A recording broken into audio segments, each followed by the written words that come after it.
Siguiendo con el programa, tenemos una pequeña modificación.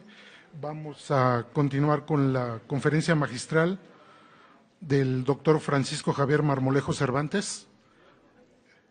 Él nos va a presentar la ponencia magistral Tendencias y convergencias en un mundo complejo y la educación superior. Me voy a permitir leer la hoja de vida del doctor Francisco Marmolejo. Es un académico mexicano residente en Estados Unidos, en donde se desempeña como coordinador de educación superior en el Banco Mundial. Entre 1995 y 2012 fungió como director ejecutivo del Consorcio para la Colaboración de la Educación Superior en América del Norte. Desde 2006 como vicerrector asistente del programa del continente americano en la Universidad de Arizona. En esta institución fue además investigador afiliado en el Centro de Estudios de la Educación Superior y académico adjunto en el Centro de Finanzas en la Universidad de las Américas en México. Es egresado de la Universidad Autónoma de San Luis Potosí, en la que estudió la licenciatura en Administración Agropecuaria y la maestría en Administración. En 1994 fue el primer mexicano seleccionado para servir como académico del Consejo Estadounidense de la Educación Superior, habiendo tenido una estancia sobre el liderazgo académico en la Universidad de Massachusetts. Es y ha sido miembro de diversos consejos consultivos y asesor de universidades y organizaciones, entre las que destacan la Universidad Autónoma de Nuevo León, la Universidad Autónoma de San Luis Potosí, la Universidad de Guadalajara. Adelante, doctor.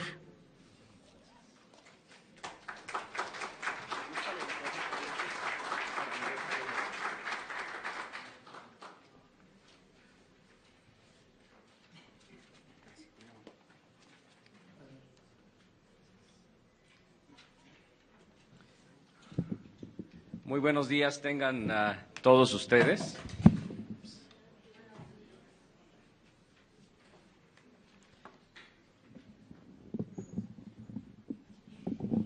Por ahí vi que tenían un inalámbrico, no sé si me lo puedan prestar, se me hace que va a ser más fácil. Agradezco muchísimo la gentil invitación que hace algunos meses me hizo alguien que no se encuentra físicamente presente entre nosotros, pero que sabemos que en espíritu está entre nosotros, que es nuestro entrañable amigo Rubén Reinaga. Recuerdo cuando él me mandó un correo electrónico y después conversamos acerca de los planes que tenía para organizar esta conferencia, el entusiasmo que tenía de generar un espacio en donde pudiésemos acercarnos quienes compartimos la aspiración y el sueño por una mejor educación para las próximas generaciones y que este evento pudiese llevarse a cabo aquí en la Ciudad de México. Y yo recuerdo que cuando conversábamos él y yo acerca de los planes de esta conferencia, Rubén con un gran entusiasmo también hablaba de la posibilidad de que en esta ocasión pudiésemos no nada más reflexionar, sino también construir juntos un mejor futuro. Y bueno, las circunstancias de la vida han hecho que él se nos adelante, insisto, estoy convencido de que él está hoy presente entre nosotros, que está sonriendo de ver cómo nos hemos acercado para que este sueño compartido se convierta en una realidad. Así que para mí es un gran honor, es un momento muy especial por haber tenido el privilegio de haber conocido y convivido con Rubén en muchas ocasiones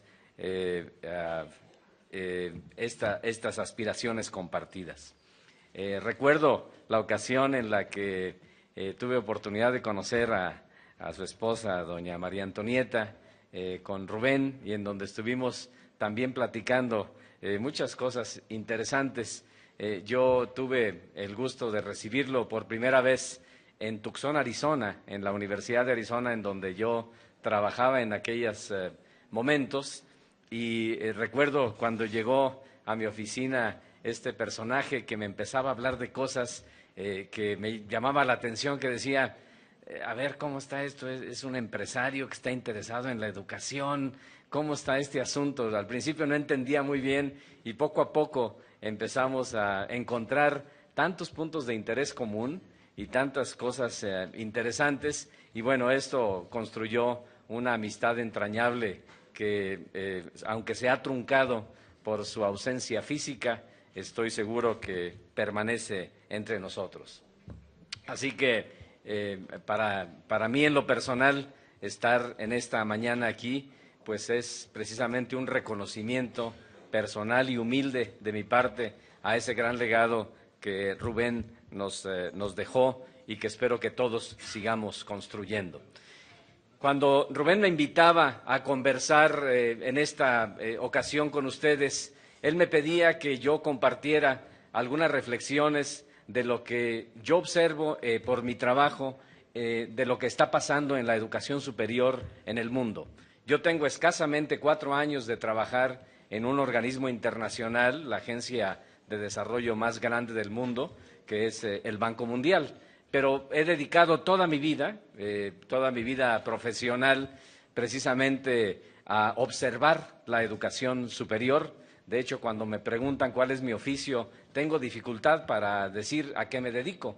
Yo siempre digo que soy un observador y un tejedor de redes, porque al final de cuentas esto es lo que he hecho durante toda mi vida. Así que las observaciones y comentarios que yo comparto con ustedes esta mañana no necesariamente son las observaciones o las perspectivas del Banco Mundial, son las observaciones y perspectivas de Francisco Marmolejo, que se dedica a ver estas cosas por pasión y por interés, y que circunstancialmente hoy trabaja en un organismo como el Banco Mundial. Y es de lo que yo quisiera compartir con ustedes algunas perspectivas esta mañana.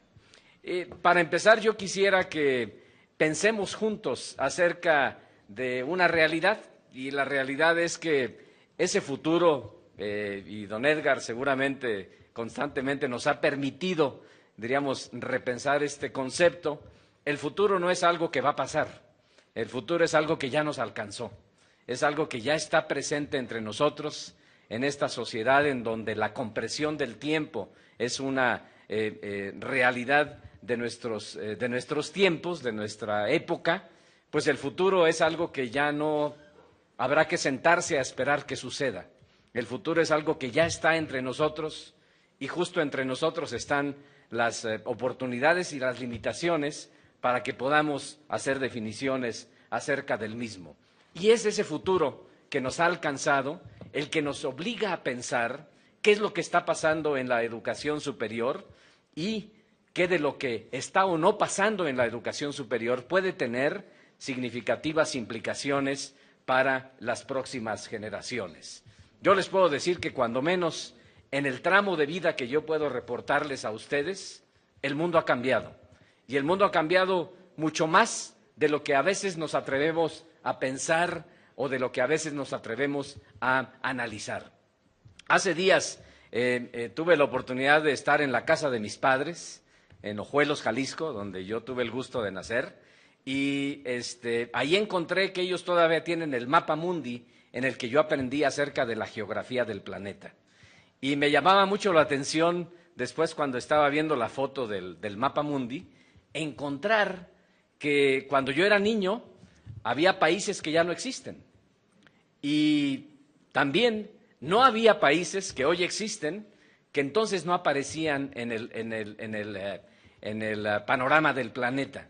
Entonces, cuando menos desde el punto de vista de la geografía, en este periodo relativamente pequeño de tiempo en la historia contemporánea de la humanidad, el mundo ha cambiado.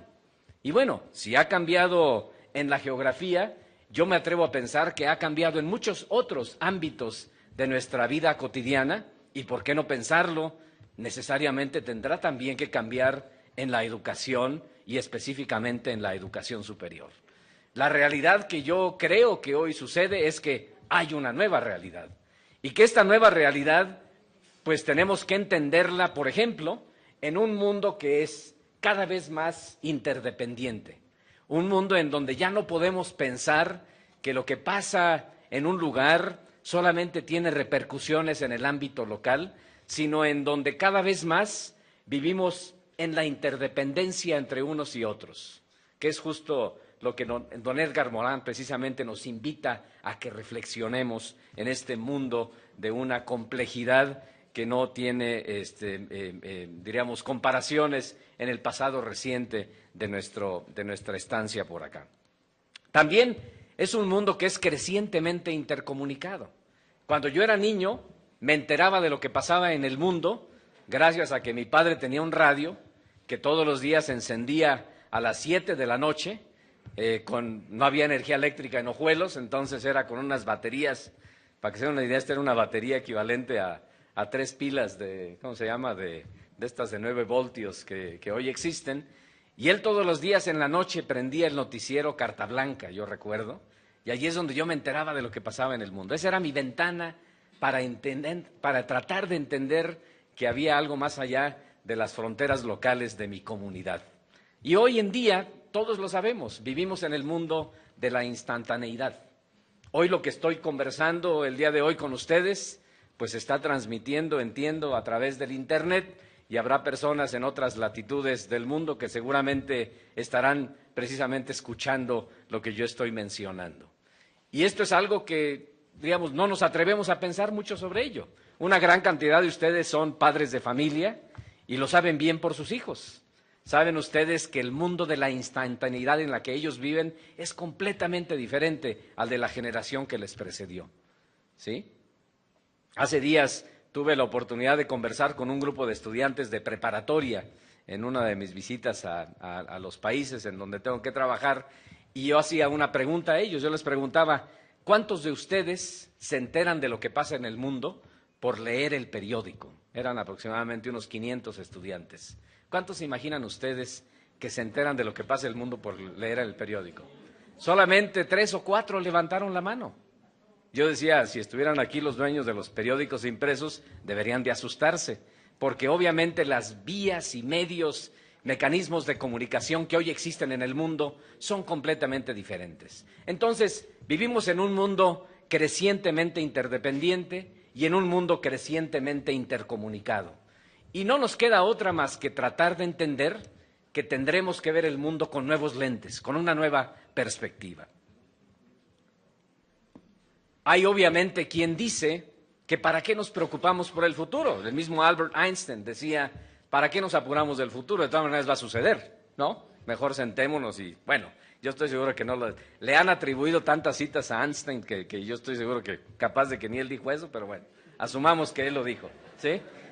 Déjenme decirles que yo recuerdo muy bien, hablando de los temas de futuro, yo cuando era adolescente recuerdo haber leído una revista de un gran rigor científico que se llamaba Selecciones, ¿sí? Y ahí en Selecciones recuerdo haber encontrado una vez una cita citable, y la cita citable se me quedó grabada. Decía, cuando pienso en el futuro, me asusta el presente.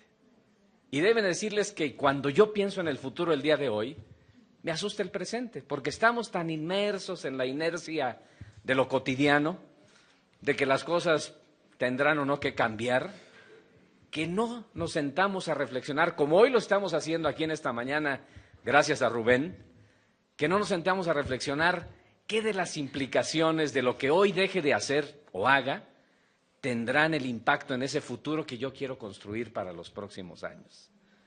Y yo los invito a que pensemos acerca de las implicaciones de eso en el trabajo educativo que cada uno de nosotros hacemos, en nuestros hogares y, por supuesto, también en nuestros espacios de trabajo. Debemos asustarnos por el presente. ¿Por qué? Porque de lo contrario el futuro va a ser de miedo. Y yo creo que es algo que tenemos que reflexionar de manera conjunta. Así que para pensar en el futuro, pues obviamente a veces tenemos que tratar de jugar un poquito con la imaginación y naturalmente tenemos que también pensar en el pasado. ¿Por qué? Porque lo que hicimos o dejamos de hacer en el pasado es lo que explica dónde estamos el día de hoy e indudablemente tendrá factores importantes de decisión acerca de dónde estaremos en los próximos años. Por ejemplo, los que ya son un poco más, que ya peinan más canas o que ya dejaron de peinarlas, traten de pensar, por ejemplo, ¿dónde estaban ustedes en 1976? ¿sí? ¿Se imaginaban ustedes en el 76 que estudiarían lo que estudiaron, que vivirían donde viven, que trabajarían donde han trabajado, que estarían hoy en esta mañana aquí pensando acerca de este tipo de circunstancias? Seguramente no, ¿de acuerdo? ¿Sí? Y la vida los va llevando a uno por estos caminos extraños y recónditos que uno jamás se imagina cuáles van a ser estas implicaciones. Yo, por ejemplo, en el 76, ahí estoy, con pelo y con unos pocos kilos de menos, ¿no? Y bueno, esta es una fotografía no tan reciente, pero digamos que es la fotografía mía del día de hoy. Y obviamente pensar dónde voy a estar y cómo voy a estar en el 2025, pues la verdad es que no lo podemos saber, ¿no? Pero bueno, hace días, hablando de la tecnología, encontré una aplicación en el Internet que permite extrapolar a un individuo a los próximos años. Y esta aplicación no solamente me regaló, ¿cómo se llama?, 9 años de más, sino me regaló hasta el año 2040. Entonces, esta es mi fotografía para el año 2040. Y bueno, yo les cuento que un día estaba conversando con mi esposa y entonces de repente se queda callada, Olivia se queda callada y se me queda viendo con esa mirada que suelen tener las esposas, de verlo a uno detrás digamos, del aspecto físico, y se me queda viendo y me dice: oye, Francisco, ¿te acuerdas de esa fotografía tuya del 2040? Y le digo: sí, por supuesto. Dice: pues ya más vale que la actualices porque ya te pareces cada vez más al Francisco del 2040. Pero bueno, a ella no le gusta que platique de esto, pero así fue como me lo dijo. Así que, si queremos pensar acerca de ese futuro, pues obviamente que nuevamente volvamos a las lecciones de don Nerhard Morán. Tenemos que atrevernos a pensar diferente, a cambiar la manera de ver el mundo. Por ejemplo, ¿quién nos dijo que el norte está en el norte y el sur está en el sur? ¿Quién nos dijo que el norte está arriba y el sur está abajo? Bueno, todo depende desde dónde estemos viendo el planeta. ¿Están de acuerdo conmigo? ¿Sí? Vean ustedes, por ejemplo, esos mapas del mundo que son diferentes a este esquema mental tradicional que solemos tener acerca de cómo es el mundo. ¿Sí? Así que bueno, yo por ejemplo pienso que el centro del planeta, por ejemplo, es mi pueblo. Para los que no conozcan Ojuelos, ahí está Ojuelos, la capital del mundo, ¿no? Pero bueno, hoy vamos a trasladar la capital del mundo a la Ciudad de México, a Las Cruces, aquí en Tlalpan. ¿Estamos en Tlalpan? ¿Sí? Muy bien. Así que bueno, pues ahí está la Ciudad de México, ¿no? No se nos olvide que al final de cuentas el ser humano no es más que un microbio en un grano de polvo del universo. Ya lo decía don Edgar Morán, uno de los grandes problemas que enfrentamos en la actualidad es cómo ajustar nuestra manera de pensar para enfrentar los retos de un mundo que es crecientemente complejo, que está sujeto a un rápido cambio y que también, además, es impredecible. Debemos repensar nuestra manera de reorganizar el conocimiento. Debemos repensar la manera como operamos en la educación. Debemos repensar la manera como operamos en la educación superior. Y esta es, yo creo, es una de las grandes, digamos, reflexiones que para mí, cuando yo despierto por la mañana, siempre trato de estar pensando, ¿cómo reinventamos estas cosas que son tan diferentes? ¿Y quién nos dijo que la universidad no debe y no puede cambiar? Digamos, ¿quién nos dijo que este concepto de una universidad flexible no pueda ser una realidad? A veces tratamos precisamente de hacer lo contrario, forzamos la realidad a la manera como operan nuestras instituciones en lugar de que esto fuese al revés. Así que para innovar necesitamos pensar y actuar más allá de lo convencional. Y hablando de los temas de educación superior, la paradoja es que, por una parte, las universidades y la educación superior, en teoría cuando menos, es el mejor laboratorio para el cambio social, pero paradójicamente, las instituciones de educación superior tienen la tendencia a inhibir esta capacidad de innovación, en aras de muchos aspectos, de la tradición, de la pureza del conocimiento, del así se ha hecho siempre, ¿por qué tenemos que cambiar?, del asumir que la única manera que los estudiantes pueden aprender es siendo este personaje pasivo, esponja, que solamente está sentado o sentada frente al profesor o profesora, que es ese personaje cercano a Dios que baja de las alturas para compartir con gran humildad su sabiduría con un grupo de estudiantes que probablemente no deban pensar, sino solamente aprender lo que el profesor les dice, lo tengan que repetir adecuadamente en el examen y finalmente logren la nota, y con eso, al final de cuentas, ya tenemos la mejor aproximación de que esa es la manera como hemos aprendido y que ya estamos disponibles o listos para las siguientes etapas de nuestra vida. Entonces, en este sentido, nuestras instituciones tienen esta tendencia, obviamente, a ser, en cierto aspecto, un aspecto de resistencia al cambio. Así que, si pensamos en el futuro, pensemos en diversos escenarios, ¿no? Y, obviamente, depende nuevamente de cómo queramos ver. Alguien me decía que esta caricatura de alguien que había fumado algo medio extraño, pero bueno. Así que cuando el ría suena es porque agua lleva. Entonces déjenme comentarles brevemente algunas perspectivas de organismos internacionales, con todo lo controversial que sea la perspectiva, vale la pena, diríamos, poner atención a estos aspectos. Por ejemplo, la OCDE, en su análisis periódico de las tendencias que impactan a la educación, en su más reciente reporte habla de lo que ya sabemos. Hay una nueva dinámica de la globalización en el mundo, naturalmente que hay nuevos retos sociales muy diferentes a los retos que enfrentaba nuestra generación. El mundo del empleo está cambiando radicalmente.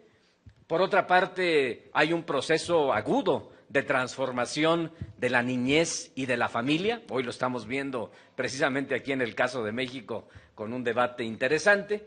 Y las tecnologías de la información y las comunicaciones, que han tenido un brutal, diríamos, impacto en la forma como vivimos, tendrán todavía en los próximos años una siguiente ola de innovación que va a tener implicaciones, insisto, significativas en la educación. La UNESCO, al preparar su Cumbre Mundial de la Educación Superior, que se llevó a cabo en el 2008, le encargó a un grupo de expertos que hiciera un análisis de qué se imaginaban ellos que iba a pasar en la educación superior en el mundo en esta década.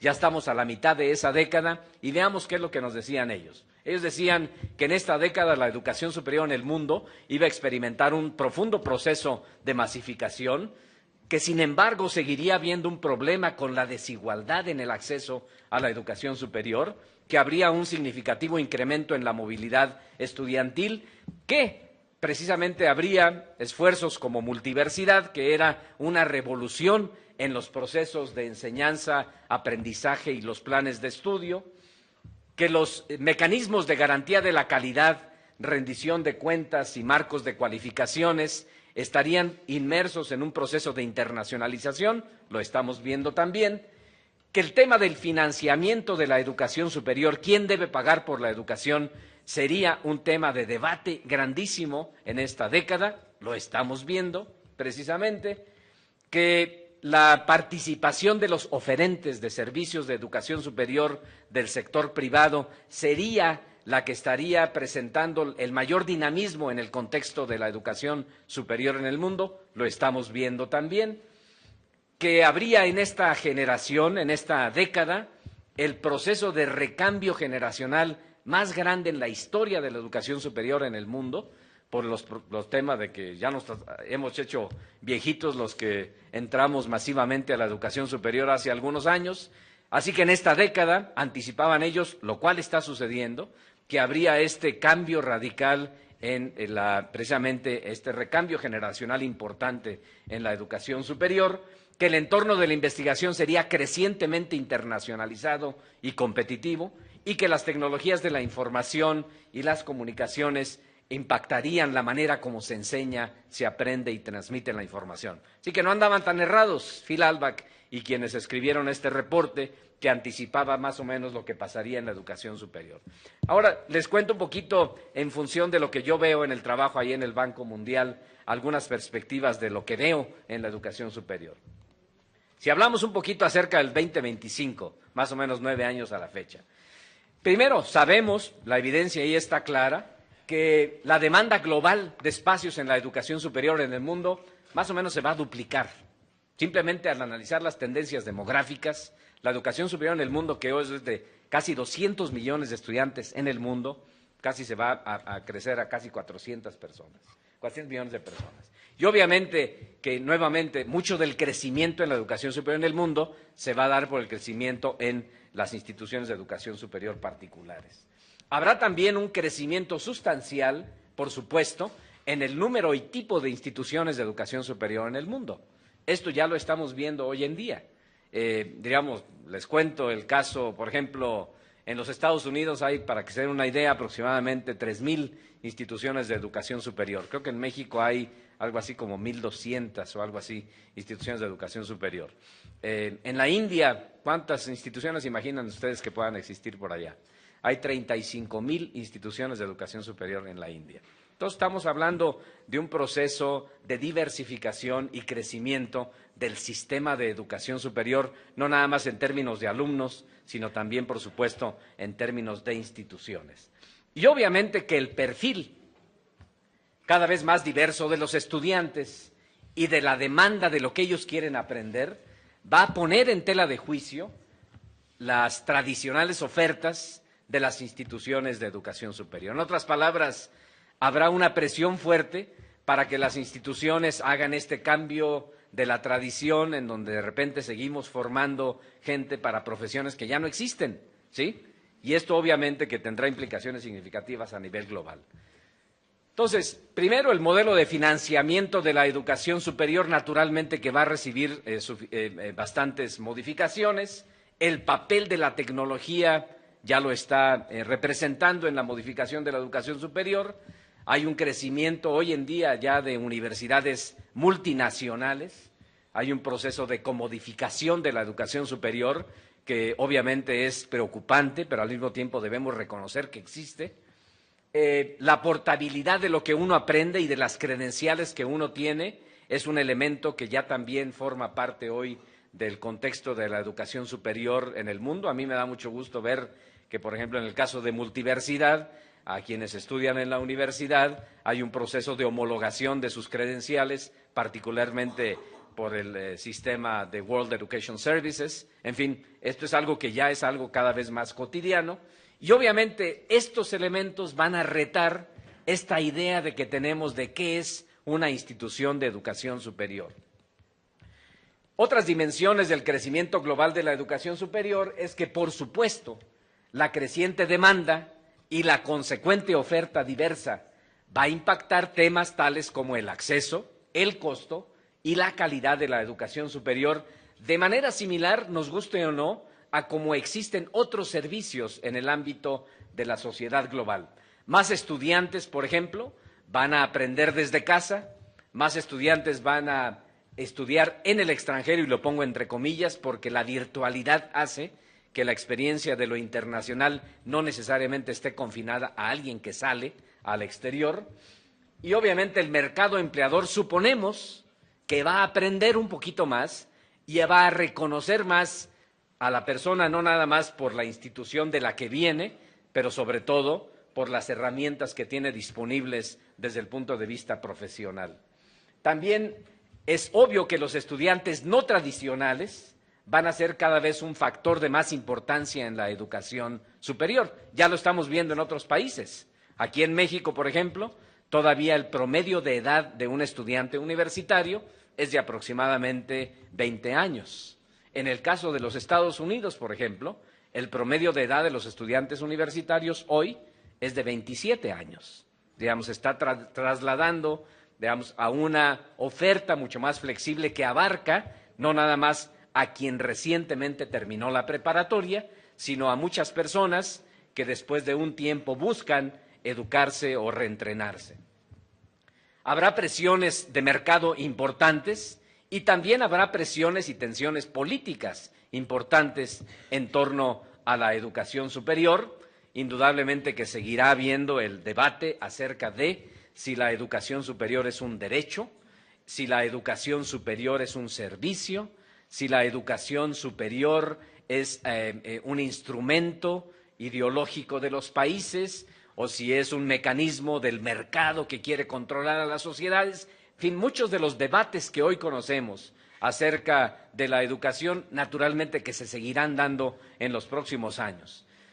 Habrá un reto en torno a la manera como se administran las instituciones de educación superior, en la manera como se mide su calidad y también, obviamente, todo esto va a requerir de una significativa innovación pedagógica. En resumen, pensemos en la realidad de que los países en desarrollo van a representar pronto la mayoría de los espacios en la educación superior en el mundo. En otras palabras, el futuro de la educación no va a estar en los países desarrollados.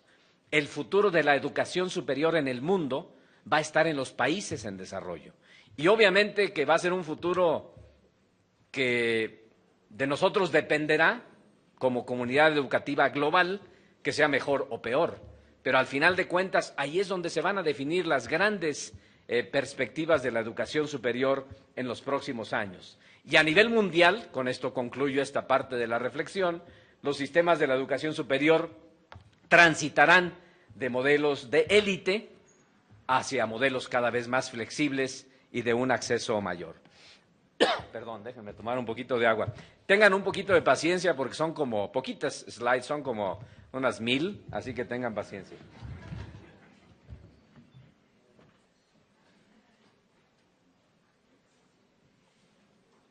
Y al final de mi presentación, si me dan su tarjeta, yo les puedo hacer llegar una copia de la presentación o sus datos.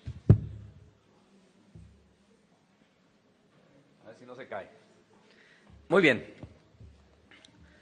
Así que todo esto nos lleva a reflexionar un poquito acerca de algunos desafíos clave que observamos en la educación superior en el mundo. Un primero de ellos tiene que ver con, digamos, una tendencia a pensar que el único espacio en donde una persona puede tener una educación superior es en la universidad. Y obviamente en la universidad, que es la universidad tradicional, ¿sí? Digamos, y este es un desafío importante. Tenemos que buscar maneras de que haya un proceso de dignificación de otros componentes del sistema de la educación superior, que no son la universidad, en donde también de manera digna se pueda tener acceso a una buena educación. Hay limitadas vías de movilidad para las personas al interior del sistema de la educación superior. Digamos, vemos en el caso de países en donde existen universidades de 2 años y universidades de 4 años, vemos que la movilidad para que una persona esté en una institución, después transite a otra, son bastante limitados. Incluso lo vemos en el caso mexicano. En el caso mexicano, si un estudiante en una universidad está en la Facultad de Economía y el día de mañana quiere tomar un curso de música, en la mayor parte de las instituciones le van a decir, estás loco. ¿Por qué? Porque tienes que estudiar más economía, para eso estás aquí, ¿de acuerdo? Entonces, la movilidad del conocimiento, de la información y de las personas al interior de los sistemas de educación superior en el mundo es bastante limitada y en algunos casos es extremadamente rígida, que es nuevamente el caso de nuestro país. Hay un débil aseguramiento de la calidad.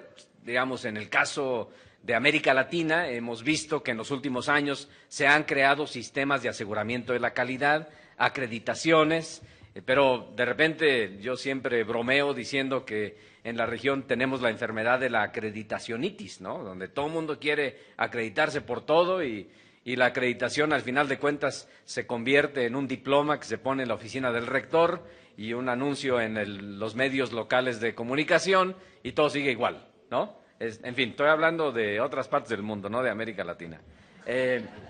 Sigue habiendo un severo desafío en la educación superior en el mundo en términos de una alta disparidad en el acceso a la educación. Y esto es algo que tenemos que reflexionar acerca de ello. Somos todavía muy poquitos los privilegiados con la educación superior en el mundo. Y esos poquitos que somos privilegiados solemos provenir de sectores de la sociedad que tuvimos más oportunidades que aquellos que también tienen el mismo derecho que nosotros, pero que no tuvieron esas oportunidades. Digamos, el accidente de la geografía o del origen socioeconómico es el que marca el futuro de muchas personas. Y tenemos muy reducida todavía el tema de la igualdad de oportunidades. Y esto es un desafío grande que tenemos en la educación superior en el mundo. Hay limitada eficiencia institucional, sabemos, débil involucramiento de las instituciones en las comunidades en las que se encuentran insertas. Digamos, esta idea de la Torre de Marfil sigue siendo una idea muy vigente todavía en muchos de nuestros espacios universitarios en el mundo. Hay poca inversión todavía a nivel global en la educación superior. Digamos, se entiende que hay prioridades de los gobiernos en la educación y en otros sectores importantes de nuestras sociedades. Y hay países en donde se suele pensar todavía que la inversión en la educación superior es una inversión que va estrictamente a las élites de la sociedad y que consecuentemente no hay que meterle dinero a eso, ¿no? Ya hablaremos de eso con más detalle. Información inadecuada para la toma de decisiones, limitados ajustes a un currículum que suele ser bastante rígido, convencional, secuencial y obviamente débil conexión de las instituciones de educación superior con la agenda social y con la agenda política de nuestros países. En fin, son algunos desafíos alrededor de los cuales valdría la pena que pensáramos cómo podemos repensar la educación superior. Entonces, déjenme platicarles brevemente acerca del contexto relevante. Y créanme que al hablar del contexto relevante tenemos que hablar de cosas que no tienen que ver con la educación superior. Así que nos vamos a salir de la educación superior y pensemos en otras cosas que, aunque no nos guste, tienen impacto en la educación superior. Voy a referirme a algunas de ellas. Por ejemplo, el factor demográfico. ¿Qué tanto creen ustedes que el factor demográfico va a influir la modificación en la educación superior en el mundo? Vean ustedes esa gráfica de la población en el mundo en 1800, 1927, 1999 y más o menos cómo va a estar en el 2050. Y aunque no lo crean, el 2050 no está tan lejos, ¿no? Entonces, ¿qué tanto la demografía del mundo va a modificar la educación superior en el mundo? Yo diría que mucho, mucho más de lo que nos imaginamos. Pensemos en lo siguiente. En nuestra generación hemos vivido, hemos atestiguado sin darnos cuenta, el periodo de crecimiento poblacional más dramático en la historia de la humanidad, en la historia completa de la humanidad. Y ha sido el crecimiento más dramático, pero al mismo tiempo el crecimiento más desigual.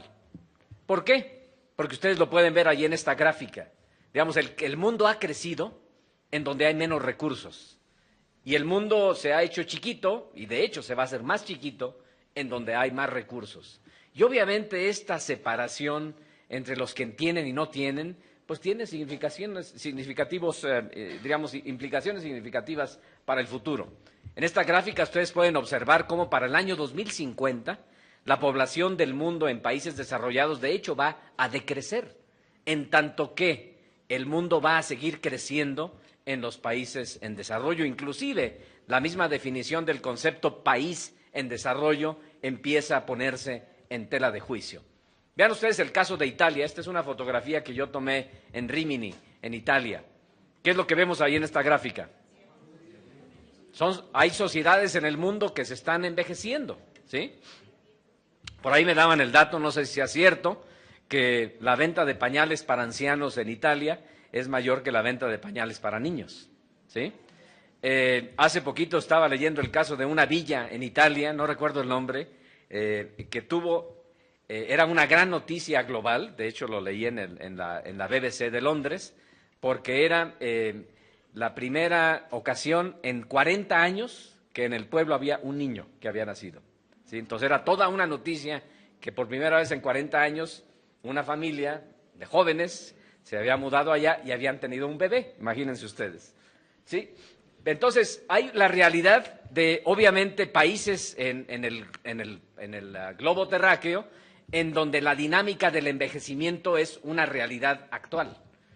Vean ustedes el caso de Japón, en donde se estima que para el año 2050, 70 ancianos por cada 100 personas entre 15 y 65 años de edad. Imagínense ustedes lo que representa en términos de la reconformación de la fábrica social. O sea, traducido a palabras así medio coloquiales, quiere decir que va a haber muchos viejitos y va a haber poquitas personas que van a trabajar para mantener a los viejitos que ya, o a los niños que todavía que queden por ahí, ¿no? Entonces la carga hacia quienes forman parte de la población económicamente activa va a ser mucho más brutal de la que nos podamos imaginar en nosotros el día de hoy.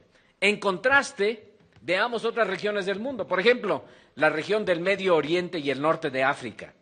Vean ustedes ahí, más o menos la mitad de la población tiene menos de 20 años. Entenderán, pues, por ejemplo, algunas de las cosas que vemos hoy con respecto al tema de la migración en aquella región. Lo vemos en el caso mexicano con respecto a Estados Unidos y Canadá también.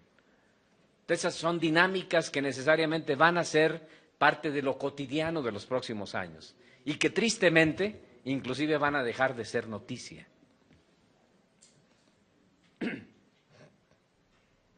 El crecimiento poblacional en el mundo para los próximos años, mientras que regiones del mundo van a tener un decremento en su población, habrá otras que tendrán un incremento significativo. La gran mayoría de los jóvenes en el mundo en los próximos años van a vivir en África.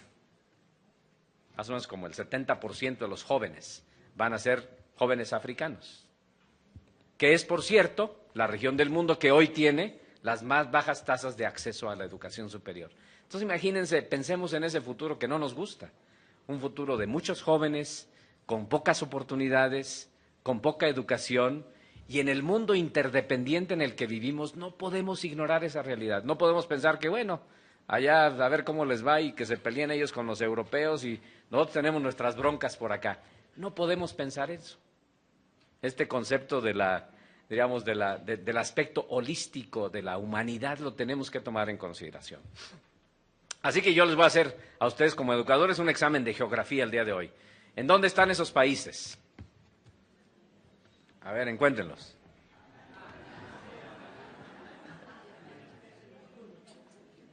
Bueno, yo se los confieso, yo he tenido el privilegio en mi vida de visitar más de 75 países.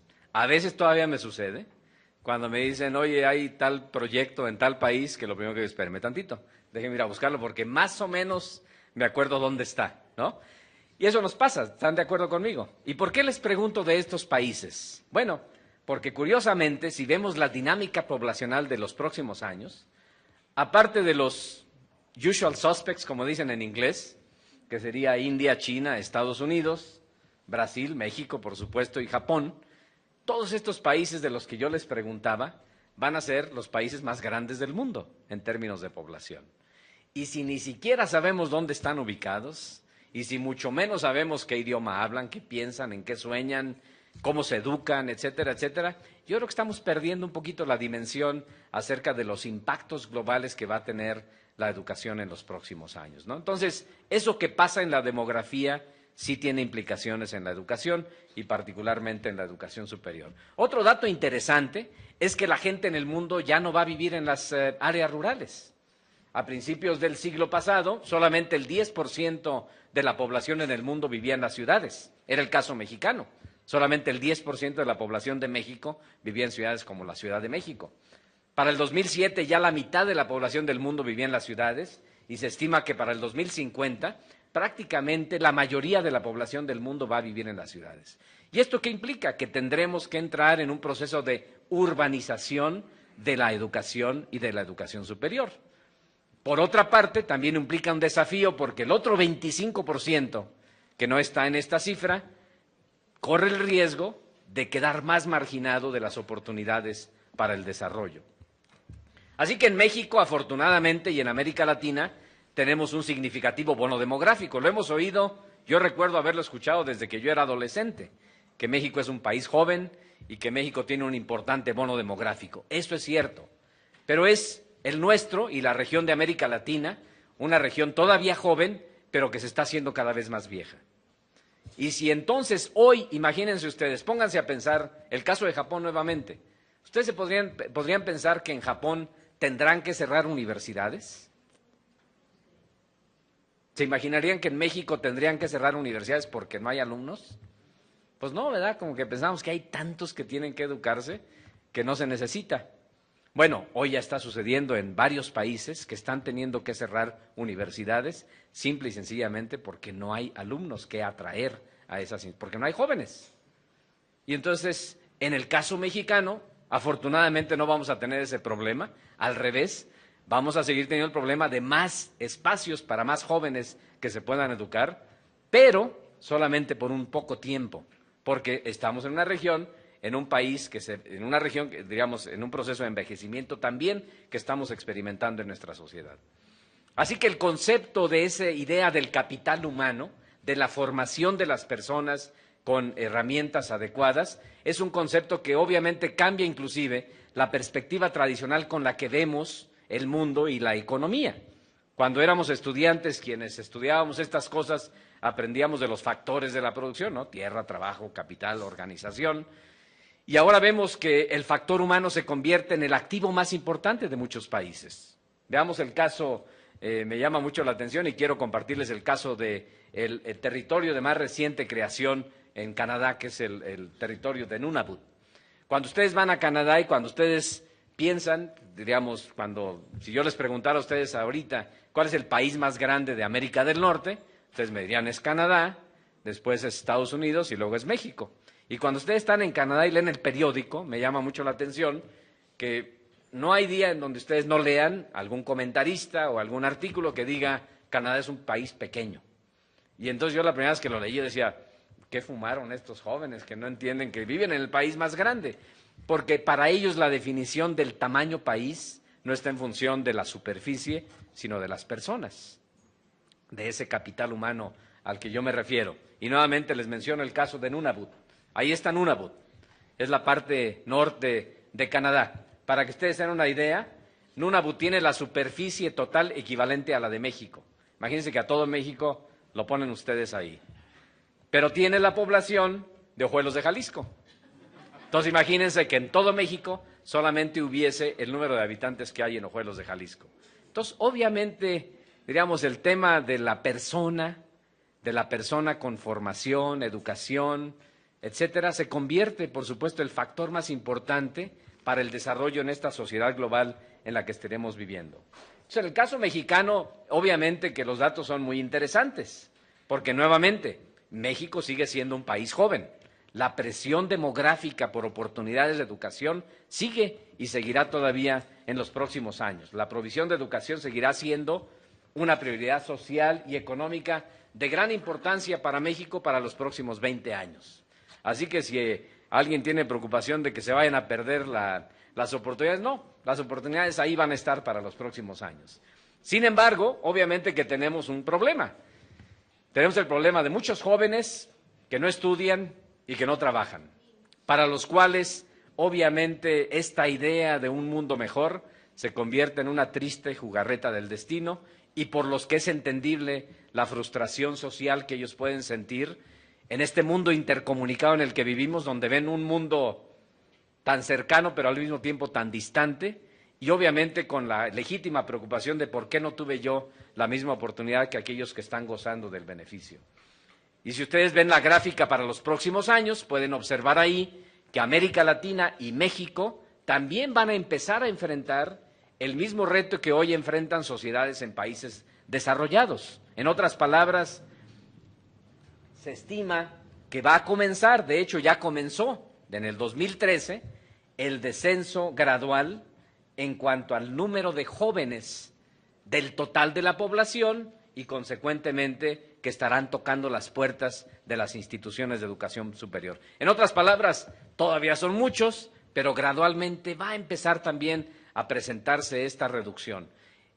Hace pensar esto que ese famoso bono demográfico que tiene este país es un bono que se empieza a achicar poco a poquito y la ventana de oportunidad que existe para brindarle una educación más relevante a esta generación se está haciendo cada vez más pequeña y es una responsabilidad de todos nosotros precisamente brindar esta oportunidad. Ustedes pueden ver aquí en esta gráfica cómo para el año 2050 ya el promedio de edad de la población de los mexicanos ya va a ser de 42 años de edad. Imagínense un mundo en donde el promedio de edad de la población va a ser más o menos el promedio de este grupo que se encuentra por aquí, porque más o menos todo el mundo tiene como 40 años, ¿verdad? A excepción de los muy jóvenes que veo por aquí, pero el promedio más o menos andamos por ahí como en los 40, ¿no? Bueno, piensen en el 2050, que cuando salgan a la calle va a estar lleno de los de 40 más o menos, y va a haber también muchos viejitos que esperarán que los poquitos jóvenes que quedan trabajen mucho para que paguen nuestra pensión. Ese es el tamaño del desafío que tenemos en la región. Por eso a mí me gusta mucho cuando yo llevaba a mis hijos al pediatra, a la doctora Longoria, allá en Tucson, Arizona. Yo recuerdo que tenía esta plaquita afuera que decía: trata bien a tus hijos, no se te olvide que ellos van a escoger el asilo al que vas a ir a dar. Y recuerdo más de alguna vez que los niños así con el codo me decían: papá, ¿ya viste eso? Acuérdate. Muy bien. Así que, ¿cuál es el impacto que esto va a tener en la educación superior en los próximos años? Yo creo que va a ser bastante fuerte. Esta es una fotografía, por cierto, de una piscina pública en Shanghái. Bueno, otra cosa que no tiene nada que ver con la educación, y por eso insisto, a mí me gustan mucho las lecciones de don Edgar, tiene que ver con el factor ecológico. No podemos ignorar ya, en este mundo en el que vamos a vivir, que nuestros patrones de consumo ecológico son patrones que nos van a afectar a todos y que más vale que hagamos algo como sociedad. Piensen ustedes en la dimensión de los tiempos. A mí es un dato que mi segundo hijo que está estudiando geología, un día me hacía la observación y que yo nunca había pensado en esto. Me decía, y encontré el dato después, ya lo confirmé. Piensen ustedes que si la Tierra se hubiese formado a las 12 de la noche, de anoche, y la historia de la Tierra sean las 24 horas de este día, ¿sí? Pongan ustedes, la pregunta es: ¿desde qué momento en estas 24 horas de la historia del planeta hemos estado los seres humanos presentes? Con esta arrogancia que tenemos de ser, digamos, la especie que domina este mundo. ¿Cuánto tiempo de estas 24 horas hemos estado presentes? ¿Qué se imaginan? ¿Ah? Hemos estado un segundo en la historia de este planeta. Y en este segundo le hemos pegado con singular alegría al planeta. ¿Sí?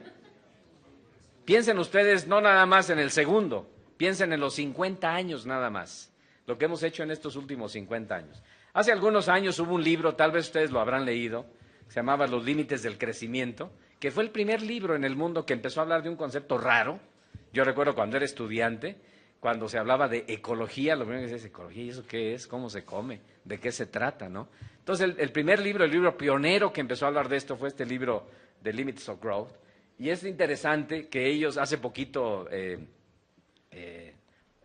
una revista hizo una comparación entre lo que predecían hace 40 años que podría pasar en el mundo si no nos ponemos las pilas, y ellos lo que hacían era compararlo con datos reales, y veían lo que realmente ha pasado en estos 40 años. Y la verdad es que yo me asusté cuando vi los datos, porque ustedes pueden observar ahí que la mayor parte de las variables que ellos predecían que se presentarían si no hacemos algo, nos pueden llevar, obviamente, a un factor de crisis.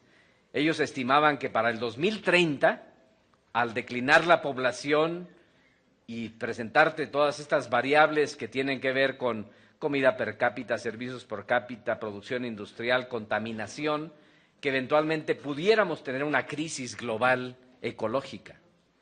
Y bueno, en estos días lo hemos vivido en la Ciudad de México. Digo, no lo hemos vivido porque yo llegué anoche, entonces nada más lo he leído en las noticias, porque todavía leo el periódico, de la grave crisis ecológica que se ha estado viviendo en la Ciudad de México. Y hace un mes yo me encontraba en Nueva Delhi, en donde, como dicen coloquialmente, es de las ciudades en el mundo, junto con la Ciudad de México, en donde puedes ver lo que respiras, ¿no? Entonces, este es un severo problema que tenemos en el ámbito global, ¿no? Solo en 50 años hemos duplicado la población del mundo, pero hemos crecido el consumo de productos del mar 4 veces, el de agua 3 veces, el de energía 4 veces, y además con enormes disparidades. Hay países en donde hay un exceso en la disponibilidad de tales recursos y hay otros en donde todavía hay un enorme sacrificio para tener acceso a esas cosas que damos por sentadas. Así que también tenemos que tomar en consideración que el factor ecológico va a tener un impacto importante en el mundo en el que vamos a vivir y consecuentemente en la educación de ese mundo. El factor económico brevemente lo menciono. Don Edgar nos ha hecho caer en la cuenta de que en esta nueva economía, es una economía que es cada vez más global, que es una economía cada vez más ferozmente competitiva, que es una economía que cada vez más se basa en la tecnología, que es una economía que está cambiando constantemente y que es una economía que cada vez más se basa en el conocimiento y en la información, y en el privilegio o no del acceso al conocimiento, a la información, consecuentemente del acceso a la educación o no. Y esto es algo que ya lo hemos estado observando. Si ustedes ven en esta gráfica, hay ciertas habilidades que están siendo privilegiadas en el mercado de trabajo, que son las habilidades de personas que ejercen pensamiento experto o comunicación compleja, de tal suerte que las habilidades rutinarias, manuales, están decreciendo. Hay profesiones completas hoy en el mundo que están desapareciendo. En Estados Unidos, por ejemplo, el trabajo de despachador de gasolina, por ejemplo, o de cajero de banco, o de otros personajes que hoy son parte de lo cotidiano en nuestras sociedades, simplemente ya no existen, ¿sí? Yo recuerdo hace muchos años todavía, la primera vez que fui a Estados Unidos, cuando fui a visitar al rector de una universidad muy importante, y entonces recuerdo que me invitó a un cafecito, y entonces, ¿quieres un café? Y entonces yo, imagínense mi estereotipo mexicano, me imaginé que iba a llegar una elegante secretaria a preguntarme que si lo quería con azúcar o lo que fuese, y recuerdo que se para él y me dice, sígueme, lo sigo, y llega al punto donde está la cafetera, se prepara su café y me dice, prepáratelo. Y yo recuerdo que yo venía caminando con él de regreso a su oficina con mi cafecito y venía pensando, ¿cómo es posible que esta universidad, que tiene el presupuesto de educación superior equivalente a toda la educación superior de México, el rector no tiene para una secretaria, siempre el estereotipo, que le prepare el café? Entonces, bueno, el puesto de secretaria ya desde entonces no existía en la lista de empleos de esa institución. Entonces, obviamente que hay un proceso de transformación significativa en el empleo que se ha vivido en los últimos años y que se va a vivir de manera más precisa en los próximos. Luego, el factor que también me parece que es importante analizar fuera de la educación superior es el factor de la equidad. Lamentablemente, el modelo de desarrollo económico que hemos tenido en el mundo nos ha llevado a un proceso de exacerbada inequidad en nuestro planeta. Entonces tenemos esta desafortunada circunstancia de un mundo nuevo, por una parte, que es el que observamos en los medios, ¿no? Desafortunadamente con desigualdades persistentes, con grandes desigualdades. Y esto es algo que tampoco podemos ponerle un mantel y taparlo. Es algo que tenemos que reconocer que existe y que tenemos que hacer algo como sociedad. Hay una fotografía que no comparto con ustedes, se me olvidó agregarla, pero si ustedes visitan en Washington las oficinas del Banco Mundial, en la calle 16, a una cuadra de la Casa Blanca, es paradójico observar que hay un jardín afuera del Banco Mundial, está el Fondo Monetario Internacional y el Banco Mundial, y hay un jardín en donde viven personas sin hogar, homeless, que son los homeless del Banco Mundial. Y hace tiempo me visitó una amiga mexicana, Alma Maldonado, y estando de visita por allá, le tomó una fotografía y la puso en su cuenta de Twitter. Decía de manera así media sarcástica, decía, si el banco no puede ni con los pobres que tiene enfrente, menos va a poder con los del resto del mundo. Bueno, lo hacía de manera sarcástica, pero de alguna manera estaba hablando de una desafortunada, triste realidad que no podemos abandonar, y que quienes hemos tenido el privilegio de la educación, debemos sentir que tenemos una responsabilidad con respecto a esa gran cantidad de personas iguales a nosotros que nuevamente, por las razones que sean, no tuvieron nuestras oportunidades. Y hay una enorme desigualdad desafortunada en el mundo, y simplemente en América Latina ya lo sabemos que la hay, en donde hay 300 millones de niños pobres. El caso mexicano ya lo sabemos, una gran cantidad de mexicanos que viven en condiciones de pobreza y una altísima cantidad de mexicanos que viven en condiciones de extrema pobreza. Y esto es algo de lo que yo hablo siempre a nivel global. Por ejemplo, cuando hablo en Estados Unidos, cuando se trata el tema espinoso del asunto de la migración, yo siempre les comento a las personas allá, cuando hablo en espacios universitarios, digo, pónganse a pensar si a ustedes el día de mañana les dijeran fíjate que tus ingresos diarios se van a reducir en un 90%. Podrías vivir solamente con el 10% de tus ingresos. Y les digo, ahora pónganse a pensar, si a una persona en otra parte le dicen, fíjate que el día de mañana, si te atreves, vas a tener la oportunidad de ganar 9 meses más lo que tú ganas el día de hoy.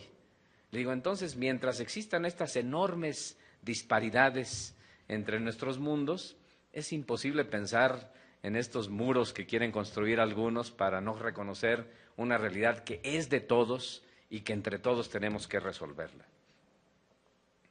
En Estados Unidos, inclusive, hay 38 millones de personas que viven en condiciones de pobreza. Y estas realidades distantes de mundos medios disparejos, yo diría excesivamente disparejos, además son realidades de las que ahora todos nos enteramos y de las que todos sabemos. Y son realidades que tampoco podemos ignorar, y este es un factor importante para la definición del futuro que queramos en el mundo y, por supuesto, del papel que la educación y la educación superior deba brindar. ¿Dónde les gustaría vivir a ustedes? ¿En este lugar o en este lugar?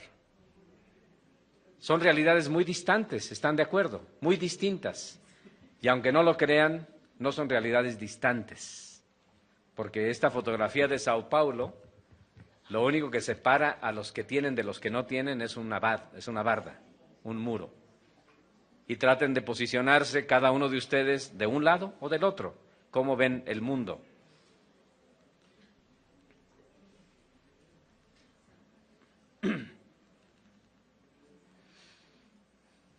Piensen ustedes que, por ejemplo, en Noruega, el ingreso per cápita de ese país es equivalente 3 días de ingreso per cápita en un país como Malawi. Me acaban de decir que me quedan 50 minutos de tiempo. Wow. Muy bien, muchas gracias. Se les agradece. Muchas gracias. Los lentes, ya saben, batalla uno para ver. Bueno, así que la pobreza son muchas cosas. La pobreza es carencia de alimentos, es carencia de salud, de falta de un hogar, de agua, de trabajo, de oportunidades de un mejor futuro, es carencia de seguridad y por supuesto que también es carencia de educación. Así que este contexto al que yo me refiero, que nada tiene que ver con la educación, nada tiene que ver con la educación superior, me estoy equivocado. Mucho tiene que ver con la educación y mucho tiene que ver con la educación superior. Porque además en el mundo intercomunicado en el que hoy vivimos, como dice Dominique Moissy, los pobres saben cómo viven los ricos y los ricos saben cómo viven los pobres. Y a nadie le gusta ver esa realidad de los otros. Y esto lo podemos atestiguar en las noticias de la noche, en donde podemos entender por qué hay tanta inconformidad respecto a ese mundo en el que vivimos.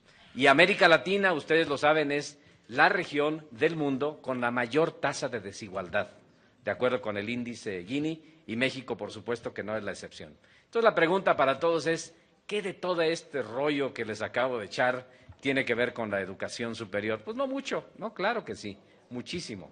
Esa definición de futuro depende de que entendamos este papel de la educación como parte de un sistema de vida.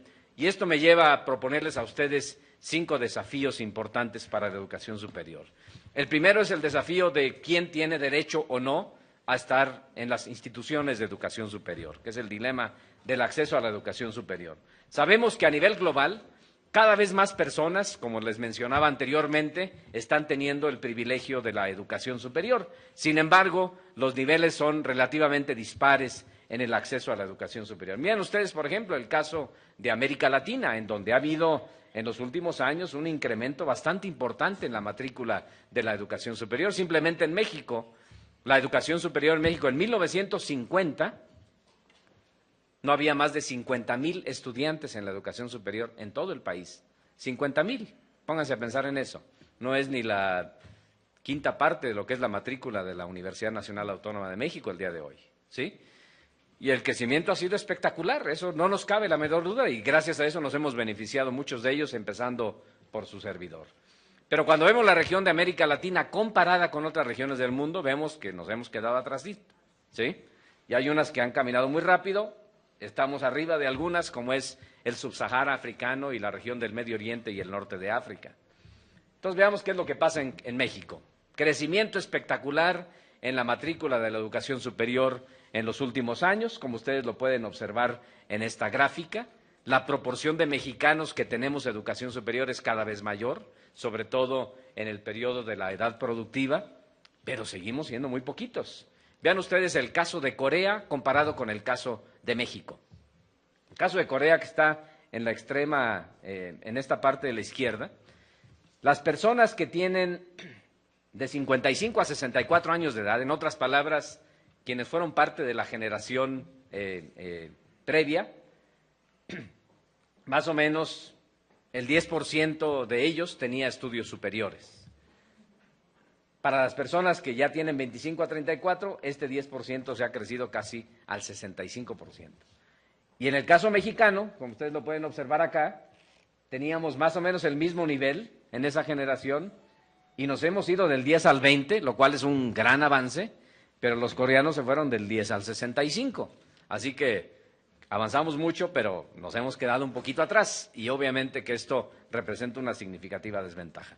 Participación en educación superior, en el caso mexicano con respecto a otros países de América Latina, insisto, seguimos siendo muy poquitos los privilegiados con el acceso a la educación superior. Y más aún, si le damos una escarbadita al tema de quiénes nos beneficiamos de la educación superior, ustedes pueden observar aquí claramente dos realidades: la realidad de los más pobres y la realidad de los que tienen más recursos. En otras palabras, si una persona proviene de un sector de mayores recursos en la sociedad mexicana, tiene niveles de acceso a la educación superior a los de Corea del Sur, pero si esa persona proviene del sector de más bajos recursos, tiene niveles de acceso a la educación superior equivalentes a los de Malawi. Tenemos en un país Malawi y Corea del Sur. Entonces, el tema de acceso es un tema de acceso a oportunidades, de equidad en las oportunidades que tiene que atenderse en la región. Habrá presión creciente por el acceso a la educación superior, como lo decía, pero solamente por unos 15 años más, porque entonces va a decrecer la tasa poblacional. Segundo dilema es el dilema de la retención. Enormes esfuerzos se hacen en la educación superior en el mundo, y México no es la excepción, para tratar de atraer más estudiantes. Pero después de que llegan, no se hace mucho para tratar de retenerlos. Inclusive, yo me atrevo a pensar que el problema de la retención en la educación superior es un problema más grave que el problema del acceso a la educación superior. Hay muchas universidades, ustedes lo saben, en donde el esfuerzo se hace para traerlos y luego al revés, para echarlos para afuera, ¿no? La clásica caso del profesor de las materias coco, le decíamos cuando éramos jóvenes, que es en donde el profesor tiene la función clara de decir, a ver, ¿a cuántos te deshaces de ellos para quedarte con los que realmente sirven? En otras palabras, como que nos lavamos las manos y decir, no, yo les di oportunidades. Si ellos no pueden, ese es su problema, no es problema nuestro como sociedad. El tema de la retención es un desafío significativo. Tercer dilema es el dilema de la universidad, ¿para qué? Que es el dilema de la contribución de nuestras instituciones de educación superior al desarrollo de las comunidades en las que estamos inmersos. Entonces, ya sabemos que las instituciones están en las comunidades, no sabemos mucho cuál es la contribución que realmente tienen al desarrollo de esas comunidades. Más o menos tenemos una idea y hacemos mucho ruido al respecto, pero no tenemos una evidencia al respecto. La contribución de la educación superior en producción científica sigue siendo un desafío importante. Perdón que me vaya un poquito rápido en estas gráficas, que espero que se aprendan de memoria. Ya nos dijeron que les vamos a hacer un examen al final del día, pero yo creo que esta gráfica es un poquito más objetiva. Por ejemplo, cuando vemos las familias de patentes que se producen a nivel global, para que ustedes tengan una idea, a nivel global se producen aproximadamente 45,000 patentes, familias de patentes al año. La contribución nuestra como país es de 13 de las 45,000. Entonces, obviamente que hay mucho por hacer. No presento estas cifras como para hacernos sentir mal. Yo creo que las cifras las presento con la idea de estimularnos a pensar que tenemos que hacer las cosas diferentes y que el sentido de urgencia que tenemos en el tiempo es bastante grande.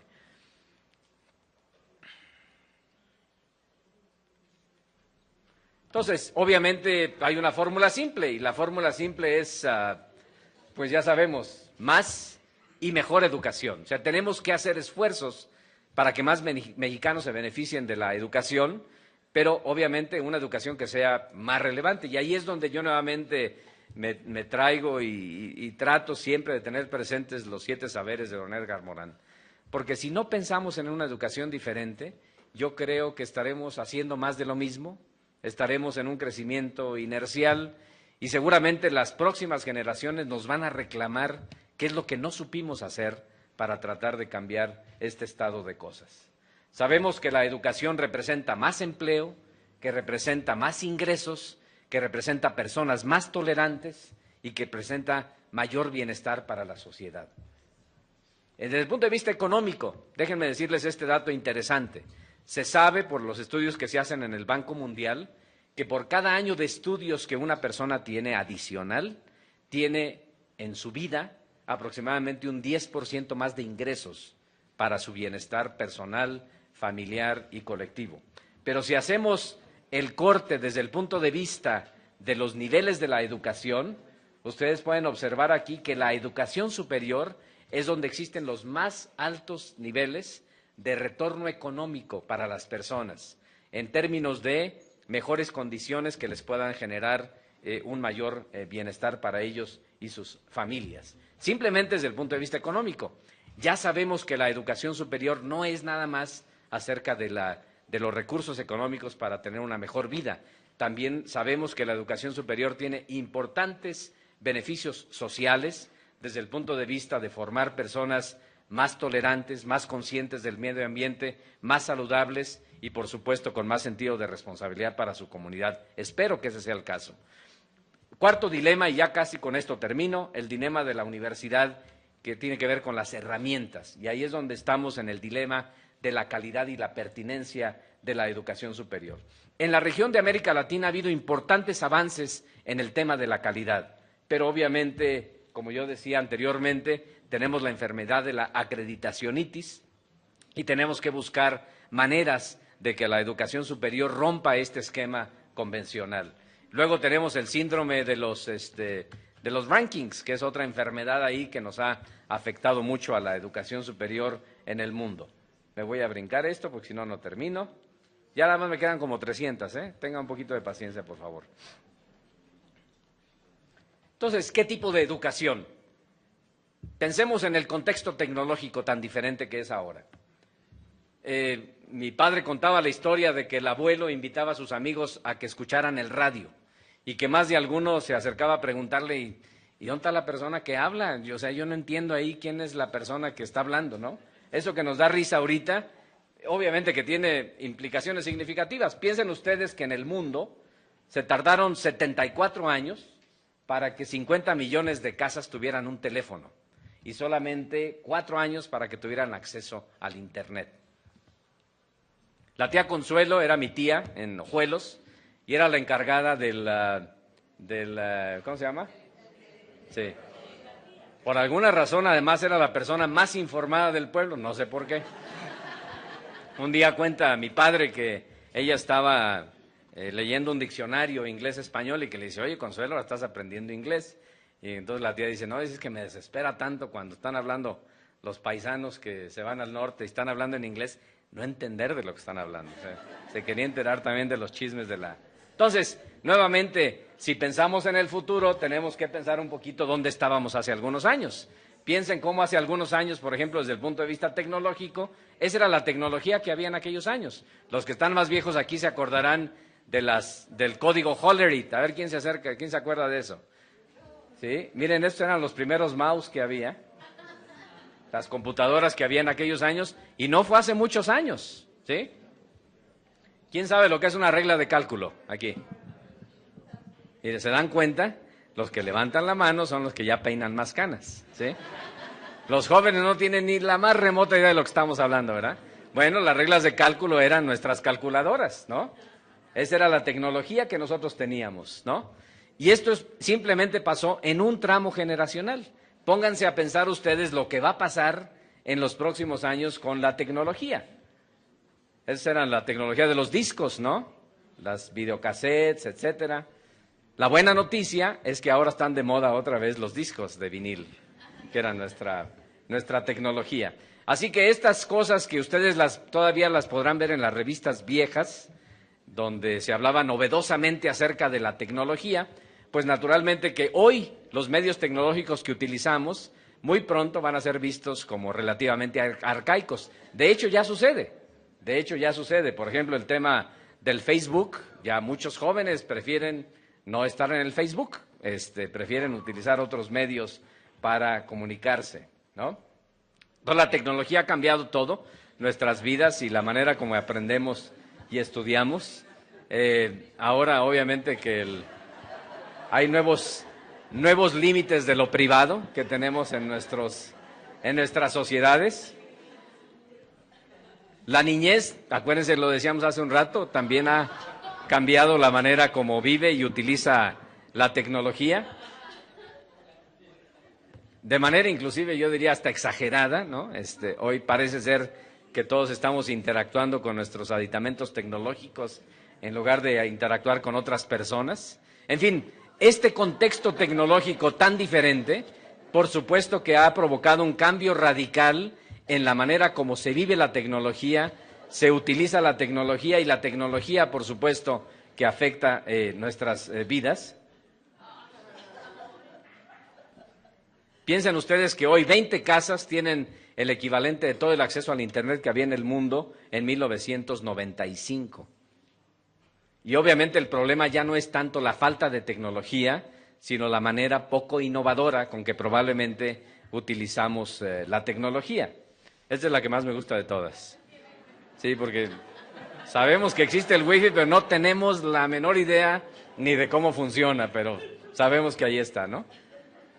Bueno, el caso de Coursera es un caso muy interesante. Ustedes saben de esta universidad en línea fundada en el 2012, que ya tiene hoy más de 2.6 millones de estudiantes, universidades de todo el mundo, la mayor parte de los estudiantes que están en otras partes del mundo. Entonces, obviamente que los medios de enseñanza, y nuevamente Multiversidad es un ejemplo de esta nueva manera de ver el uso de la tecnología en la educación y en la educación superior, por supuesto que es algo que tenemos que entender, asimilar y tratar de adelantarnos lo más posible. De lo contrario, como en este caso, si no nos damos cuenta de ello, estaremos buscando nuevo trabajo. ¿Y por qué esto es importante?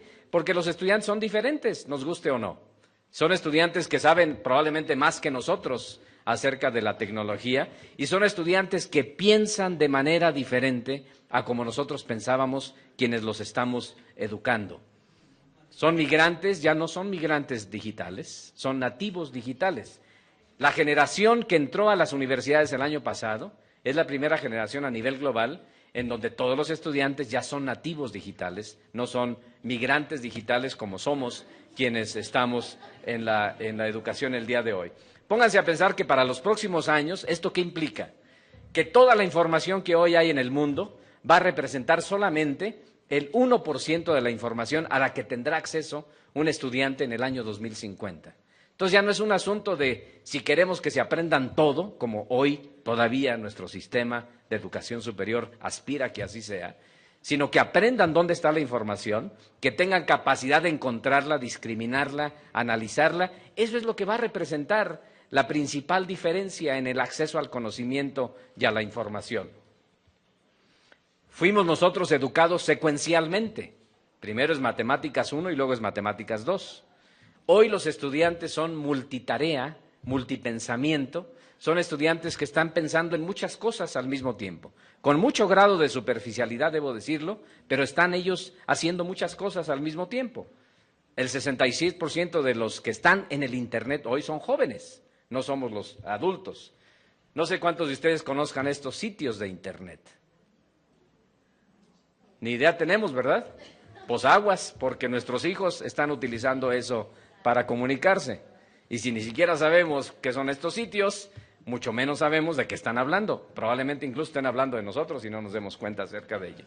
Hoy inclusive hay un nuevo idioma o lenguaje que se utiliza para comunicarse. Así que esto que pasa en mi casa, en donde sabemos que mis hijos saben más Internet que yo, pasa también en el salón de clases. Y por eso me parece que este estudio que hablaba de que la mayoría de los jóvenes se quejan de que los adultos no tenemos la capacidad de educarlos adecuadamente y de utilizar adecuadamente las herramientas tecnológicas.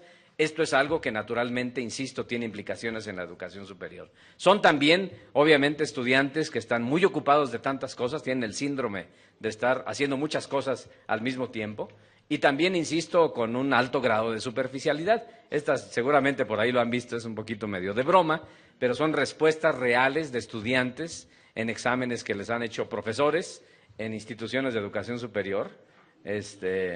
A mí la que me gusta más de todas es esta final, que es una turbina, es algo que los árabes se ponen en la cabeza para protegerse del calor del desierto, ¿no? O la clásica de las matemáticas, encuentre la X. De todas, la que más me gusta es esta. Dice, favor de expandir la expresión. Entonces el estudiante, obviamente, y la maestra le pone, qué chistosito, Peter. ¿Sí? Bueno. Así que obviamente hay una brecha importante digital entre los adultos y los jóvenes. Y esta brecha se traduce a la brecha del salón de clases. ¿Por qué? Bueno, pues porque los adultos creemos que aprendimos mejor y los jóvenes asumen que ellos tienen mejor capacidad de aprender que nosotros. Entonces, imagínense el gran cambio que esto representa en las instituciones de educación superior. Otros elementos, cada vez más hay movilidad de personas en el mundo, en la educación superior existe también esto. México todavía tiene una importante brecha por hacer al respecto, porque son muy poquitos los mexicanos que tienen la oportunidad de salir hacia afuera y aprender otras partes del mundo, 0.5% de la contribución en movilidad internacional. También es un mundo cada vez más diverso, en donde la idea de lo diferente es una idea que es cada vez más consciente para las personas y es una idea que también cada vez es más celebrada por las personas, pero también que al mismo tiempo genera tensiones importantes. Piensen que hay poquitos países y muchas personas que se identifican como diferentes en estos países. Y obviamente esto lo menciono porque ustedes dirán, ¿eso qué tiene que ver con la educación superior? Pues tiene que ver mucho, porque la educación superior es el último espacio en el espectro de la educación en donde podemos hacer algo para que los estudiantes aprendan de la importancia de la tolerancia y de la diversidad. Al no hacerlo, lo que estamos haciendo es formar personas con estereotipos, con juicios prejuzgados acerca de los demás, que son también parte de los grandes desafíos y problemas que tenemos hoy en el mundo. ¿Sí? Este es, por ejemplo, el mundo de acuerdo a los estadounidenses, donde México es el país del tequila. Eso no es cierto, los mexicanos nunca tomamos tequila. Y afortunadamente México es un país muy tolerante, ¿verdad? Extremadamente diverso, en donde somos muy conscientes de nuestra diversidad cultural, donde no discriminamos como otros discriminan en otras partes del mundo, ¿verdad? Bueno, ahí encontré yo curiosamente este mapa del mundo de acuerdo a los mexicanos, donde tenemos lo nuestro, nos falta mucho aprender de los demás. Incluso al interior del país, yo me quedé frío cuando leí los resultados de la primera encuesta de la discriminación en México, en donde una gran cantidad de mexicanos consideraba inaceptable tener que aceptar en su casa a un extranjero, un homosexual, una persona de otra raza o a un indígena. Y yo estoy seguro que si les pregunto a ustedes, ustedes me dirán, yo no discrimino. Pero si ustedes le preguntan a una persona que es discriminada, les dirá que sí es discriminada. 9 de cada 10 indígenas, de mujeres, discapacitados, homosexuales, se saben discriminados. Así que en México tenemos un severo asunto que tenemos que atender en la educación superior para formar personas más tolerantes, porque las cifras aquí lo demuestran. Las personas más tolerantes son las personas que estudian hasta la educación superior. Así que tenemos esta gran oportunidad para brindarle esta diversa perspectiva a nuestros estudiantes. Y aunque no lo crean, es en el salón de clases en donde reproducimos mucho de los patrones de discriminación que después los estudiantes traen hacia afuera del salón de clases. Y esto es algo que tenemos que discutir en nuestras casas, en nuestros salones de clase, en nuestras instituciones de educación superior. Decía don Edgar Morán que la educación del futuro deberá ser, en una era planetaria, una aventura común que se apodera de los humanos donde quiera que estén.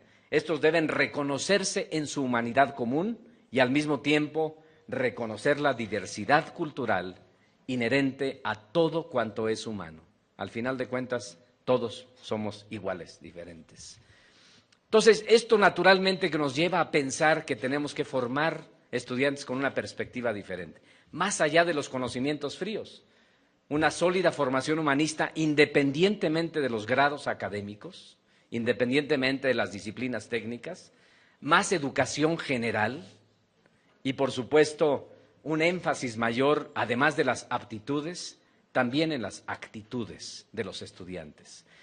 Decía este vicerrector que si la universidad renuncia a su tarea formadora de seres humanos, corre el riesgo de crear bárbaros científicamente competentes, que por cierto es el tipo más peligroso que hay de seres humanos. Así que el profesional del futuro, me atrevo a pensar, que es el de aquel individuo o persona que tiene más capacidad de estarse adaptando a un mundo que es y será diferente. Es aquel individuo que tiene esta capacidad de agarrar un poquito de aquí y de allá y que tenga esta capacidad de estarse reinventando. Vean ustedes algunos nombres de profesiones y puestos del futuro que rompen precisamente esta idea de la disciplina convencional. El que más me gusta es este de etnoepidemiólogo musicólogo. Yo cuando vi esa primera vez dije, ¿qué fumaron? ¿No? Aunque no lo crean, todas estas no son profesiones del futuro, son profesiones del presente. Son profesiones de personas que agarraron un poquito de aquí y de allá y que están buscando reinventarse. Y yo les puedo decir que esto es algo que no es nuevo, no es nada novedoso. Déjenme hacer una pregunta. ¿Cuántos de los que están aquí presentes estudiaron algo diferente a aquello a lo que hoy se dedican? Vean ustedes. ¿Y por qué ha pasado? Como dicen en mi pueblo, por la necesidad de perseguir la chuleta, ¿sí? Yo estudié la licenciatura en Administración Agropecuaria y hoy me dedico a los temas de la educación superior. Por eso está tan mal la educación superior. Bueno, es otra historia. No, pero lo que quiero decirles es que esto es algo que no es nuevo. Simplemente que en esta sociedad del conocimiento en la que vivimos, en este mundo complejo en el que vivimos, esto es algo que tenemos que hacer más conscientes a los estudiantes. Entonces, la pregunta es, ¿seguimos formándolos para profesiones que ya no existen o no van a existir? ¿Seguimos formándolos con la idea de que van a terminar y van a tener un trabajo en una gran compañía con su secretaria y tal y cual? Tenemos que hacerlos conscientes de que el mundo en el que van a vivir, nadie puede predecir cómo va a ser, ya lo decía don Edgar Morán, pero lo que sí sabemos es que va a ser muy diferente, ¿no? Y que entonces estén conscientes. Y entonces en México ha habido algunos esfuerzos. Sin embargo, seguimos teniendo en nuestras instituciones un sistema de una altísima rigidez en el currículum. Yo estudié la carrera de Administración Agropecuaria y bromeo diciendo que estudié Administración Agropecuaria 1 al 52 y que yo sí tenía 4 materias flexibles, que eran temas selectos de Administración Agropecuaria 1, 2, 3 y 4. Y tenía una materia humanista que se llamaba Geografía Social, Económica, Política y Humana, ¿sí? Que nos daba el profesor al que nadie quería y que tenía que dar una clase por dar la clase. Entonces, en el sistema nuestro seguimos teniendo este sistema altamente profesionalizante, rígido, secuencial y bastante ineficiente. Así que tenemos que pensar que aquellos que van a tener empleo en el futuro, pues van a ser empleos que inclusive muchos de ellos ni siquiera existen, profesiones que hoy no existen, tipos de trabajos que hoy todavía ni siquiera existen. Entonces, me atrevo a pensar que los egresados que requiera nuestro sistema de educación superior sea de aquellos que tengan buenas habilidades técnicas, esto es algo que por supuesto no podemos hacer de lado, pero que tengan además otro tipo de habilidades, por ejemplo, la de trabajar en equipo, la de adaptarse a cambiantes entornos multiculturales y a vivirlos y celebrarlos, personas que tengan capacidad de ver el mundo, pero no perder el sentido de responsabilidad y de vinculación con su comunidad local, personas que dominen cuando menos un segundo idioma para que puedan pensar en otro idioma, personas que sepan utilizar adecuadamente las herramientas de las tecnologías de la información y las comunicaciones, y ya lo sabemos, personas que hayan despertado la curiosidad de seguir aprendiendo el resto de su vida. porque en el mejor de los casos, al terminar sus estudios, estarán egresando de la mejor universidad del mundo, pero una gran cantidad de aquello que aprendieron, ya sabemos que al día siguiente no les va a servir absolutamente para nada. Pero si mantienen esta curiosidad de seguirse reinventando, de seguir aprendiendo, pues naturalmente que van a ser personas exitosas en la sociedad de los próximos años.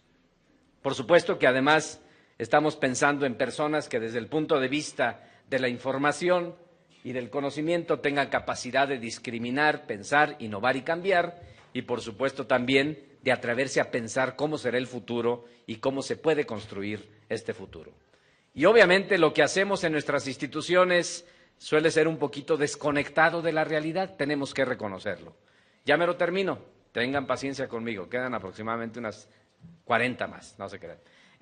Así que yo nuevamente retomo aquí los 7 saberes de la educación de don Edgar Morán. Quienes no lo han leído, los invito a que lean, a que nuevamente piensen acerca de estas importantes lecciones que alguien como él nos plantea y que gracias al trabajo de Rubén nosotros hemos podido conocer en México y hemos podido aprender más acerca del mismo, que es precisamente la necesidad de que repensemos la educación. Eso sí les puedo decir con toda seguridad que estos enlaces fallidos que hay en la educación superior entre los diversos elementos alrededor de la misma y que estos enlaces que hay entre las instituciones y al interior de las propias instituciones de educación superior son aspectos que se tienen que resolver, se tienen que atender si queremos responder mejor a los retos del futuro. Y esto nos lleva al último reto que yo les planteo, que es el dilema de la gestión de las instituciones de educación superior.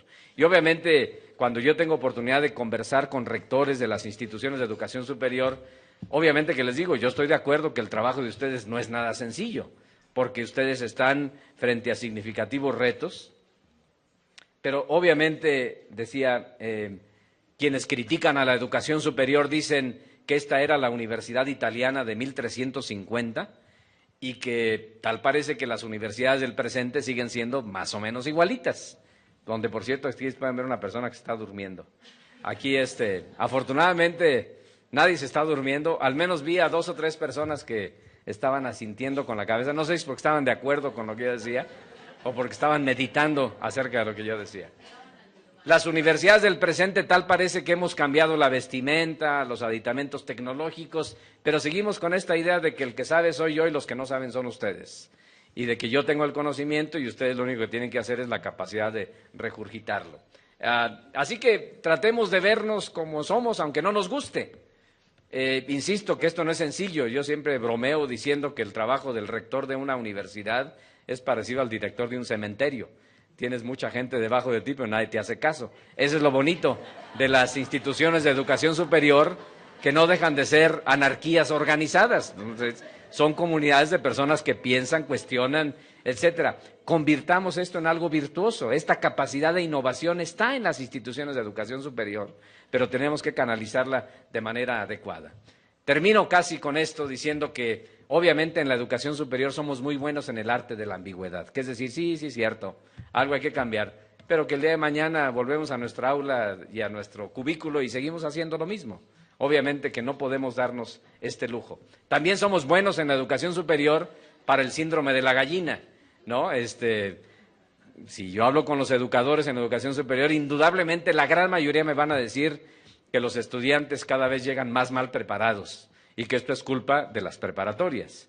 Y si voy a las preparatorias me van a decir que los estudiantes vienen cada vez más mal preparados porque esto es culpa de las secundarias. Y ahí nos llevamos en el síndrome de la gallina, sin entender que este es un problema de todos y que esto, por supuesto, representa la necesidad de encontrar soluciones colectivas. ¿Qué hacer? Pues obviamente que tenemos que buscar nuevos paradigmas. Y déjenme decirles que en esta búsqueda de paradigmas ya sabemos que para cada problema complejo hay siempre respuestas sencillas, simples y claras, pero también sabemos que son incorrectas. ¿Por qué? Porque a una realidad compleja requiere soluciones complejas que reconozcan esta complejidad. Así que, obviamente que lo que puede funcionar en un lugar no necesariamente es la mejor solución en otros aspectos. Yo no quisiera aquí inundarlos con ejemplos de que lo que se está haciendo en tal parte del mundo, etcétera, etcétera, porque todo depende y está vinculado con la complejidad del contexto local en el que estos espacios se encuentran presentes. Más bien lo que tenemos que hacer es revitalizar y reconocer que la mejor expertise que existe para que encontremos estas vías de solución, más que estar en otras partes, se encuentra sobre todo aquí, entre quienes conforman nuestros sistemas de educación y nuestras propias comunidades. Sí creo que las instituciones de educación superior pueden ser más flexibles, que pueden ser más innovadoras, que pueden ser más emprendedoras, que pueden ser menos resistentes al cambio, que pueden ser más internacionales, pero al mismo tiempo más vinculadas con su propia comunidad. Y también creo que hay muchísimo margen para más y mejor colaboración. Y obviamente que hay muchos tipos de colaboración, ¿no? Podemos colaborar de esta manera si queremos, o podemos colaborar también de esta manera, o inclusive podemos colaborar también de esta manera. Aunque no lo crean, un día alguien me dijo que era un pingüino que le estaba enseñando a otro pingüino a nadar, ¿no? Bueno, lo podemos interpretar de diversas maneras, pero vale la pena que nos veamos frente al espejo y que tratemos de hacer a un lado esta idea de que somos un león, reconozcamos nuestras propias limitaciones y tratemos con base en ello de encontrar soluciones a nuestros propios problemas. Y termino simplemente invitándolos a que reflexionemos acerca del cuándo. ¿Cuándo habría que hacer esto? Y entonces aquí regreso nuevamente a esa cita citable que decía, cuando pienso en el futuro, me asusta el presente. Yo creo que el futuro ni se extrapola con modelos matemáticos sofisticados, ni se adivina con una bola de cristal. El futuro se construye y es nuestra oportunidad generacional en nuestro país para construir este mejor futuro que deseamos para las próximas generaciones. Ya lo decía Einstein, probablemente lo dijo, no lo sabemos, que los imperios del futuro serían los imperios del conocimiento y que aquellos países que supieran entender esta realidad, indudablemente serían los países que tuvieran más éxito, que serían aquellos países que supieran reconocer su talento humano, desarrollarlo y, por supuesto, brindarles mejores condiciones. También Darwin lo dijo, no son los más fuertes los que sobreviven y ni siquiera los más inteligentes, son los que tienen mejor y mayor capacidad de adaptarse a las condiciones de su entorno. Nuestro entorno ha cambiado, va a cambiar mucho más y nuestra capacidad de cambiar y de entender este entorno va a ser lo que permita que concluyamos bien. Rubén Darío, hace días encontré un poema que él escribió y me gustó mucho que decía, el ayer es un sueño, el futuro una visión incierta. Entonces, ¿qué es lo real? Lo real no lo sé, pero sí puedo con el presente. Es lo único vivencial, lo único que se puede vivir así, con mayúscula, el ahora, el ya, estos momentos. Eso es lo que se debe vivir. Ese es el presente que tenemos y termino con la cita de Paul Valéry que dijo, lo que nos desconcierta en nuestros tiempos es que el futuro ya no es lo que solía ser. Muchísimas gracias por su paciencia.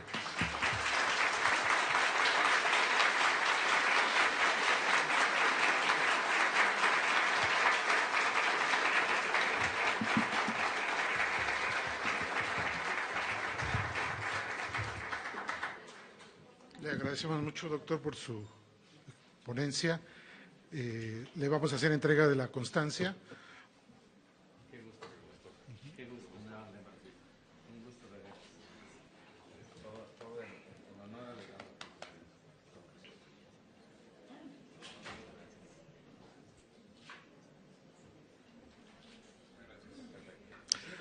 Les agradecemos. Vamos a tomar un pequeño receso para seguir con nuestras actividades.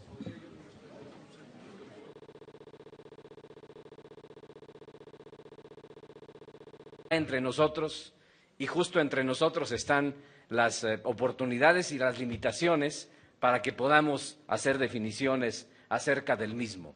Y es ese futuro que nos ha alcanzado el que nos obliga a pensar qué es lo que está pasando en la educación superior y qué de lo que está o no pasando en la educación superior puede tener significativas implicaciones para las próximas generaciones. Yo les puedo decir que cuando menos en el tramo de vida que yo puedo reportarles a ustedes, el mundo ha cambiado. Y el mundo ha cambiado mucho más de lo que a veces nos atrevemos a pensar o de lo que a veces nos atrevemos a analizar.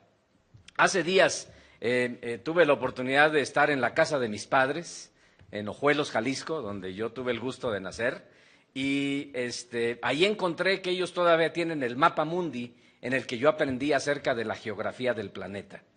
Y me llamaba mucho la atención, después cuando estaba viendo la foto del mapa mundi, encontrar que cuando yo era niño había países que ya no existen. Y también no había países que hoy existen que entonces no aparecían en el panorama del planeta. Entonces, cuando menos desde el punto de vista de la geografía, en este periodo relativamente pequeño de tiempo en la historia contemporánea de la humanidad, el mundo ha cambiado. Y bueno, si ha cambiado en la geografía, yo me atrevo a pensar que ha cambiado en muchos otros ámbitos de nuestra vida cotidiana, y por qué no pensarlo, necesariamente tendrá también que cambiar en la educación y específicamente en la educación superior. La realidad que yo creo que hoy sucede es que hay una nueva realidad y que esta nueva realidad pues tenemos que entenderla, por ejemplo, en un mundo que es cada vez más interdependiente, un mundo en donde ya no podemos pensar que lo que pasa en un lugar solamente tiene repercusiones en el ámbito local, sino en donde cada vez más vivimos en la interdependencia entre unos y otros, que es justo lo que don Edgar Morin precisamente nos invita a que reflexionemos en este mundo de una complejidad que no tiene, diríamos, comparaciones en el pasado reciente de nuestra estancia por acá. También es un mundo que es crecientemente intercomunicado.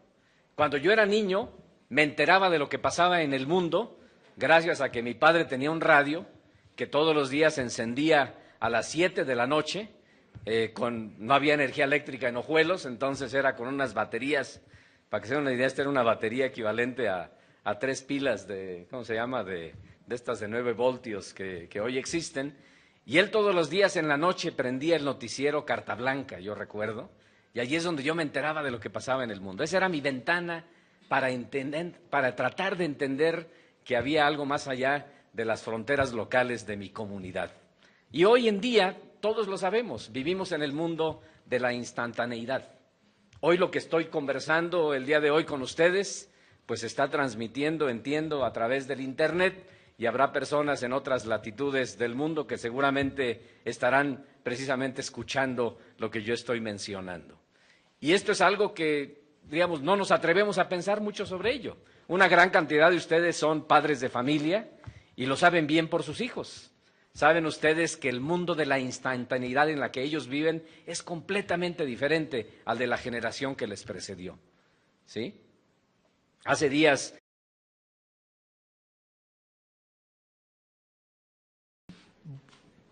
Siguiendo con el programa, tenemos una pequeña modificación. Vamos a continuar con la conferencia magistral del doctor Francisco Javier Marmolejo Cervantes. Él nos va a presentar la ponencia magistral Tendencias y convergencias en un mundo complejo y la educación superior. Me voy a permitir leer la hoja de vida del doctor Francisco Marmolejo. Es un académico mexicano residente en Estados Unidos, en donde se desempeña como coordinador de educación superior en el Banco Mundial. Entre 1995 y 2012 fungió como director ejecutivo del Consorcio para la Colaboración de la Educación Superior en América del Norte. Desde 2006 como vicerrector asistente del Programa del Continente Americano en la Universidad de Arizona. En esta institución fue además investigador afiliado en el Centro de Estudios de la Educación Superior y académico adjunto en el Centro de Finanzas en la Universidad de las Américas en México. Es egresado de la Universidad Autónoma de San Luis Potosí, en la que estudió la licenciatura en Administración Agropecuaria y la maestría en Administración. En 1994 fue el primer mexicano seleccionado para servir como académico del Consejo Estadounidense de la Educación Superior, habiendo tenido una estancia sobre el liderazgo académico en la Universidad de Massachusetts. Es y ha sido miembro de diversos consejos consultivos y asesor de universidades y organizaciones, entre las que destacan la Universidad Autónoma de Nuevo León, la Universidad Autónoma de San Luis Potosí, la Universidad de Guadalajara. Adelante, doctor.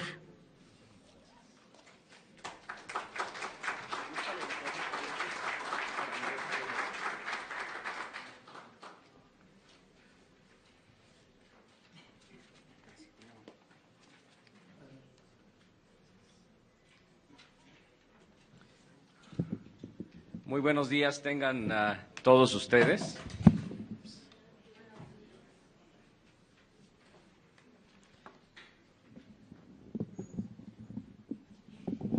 Por ahí vi que tenían un inalámbrico, no sé si me lo puedan prestar, se me hace que va a ser más fácil.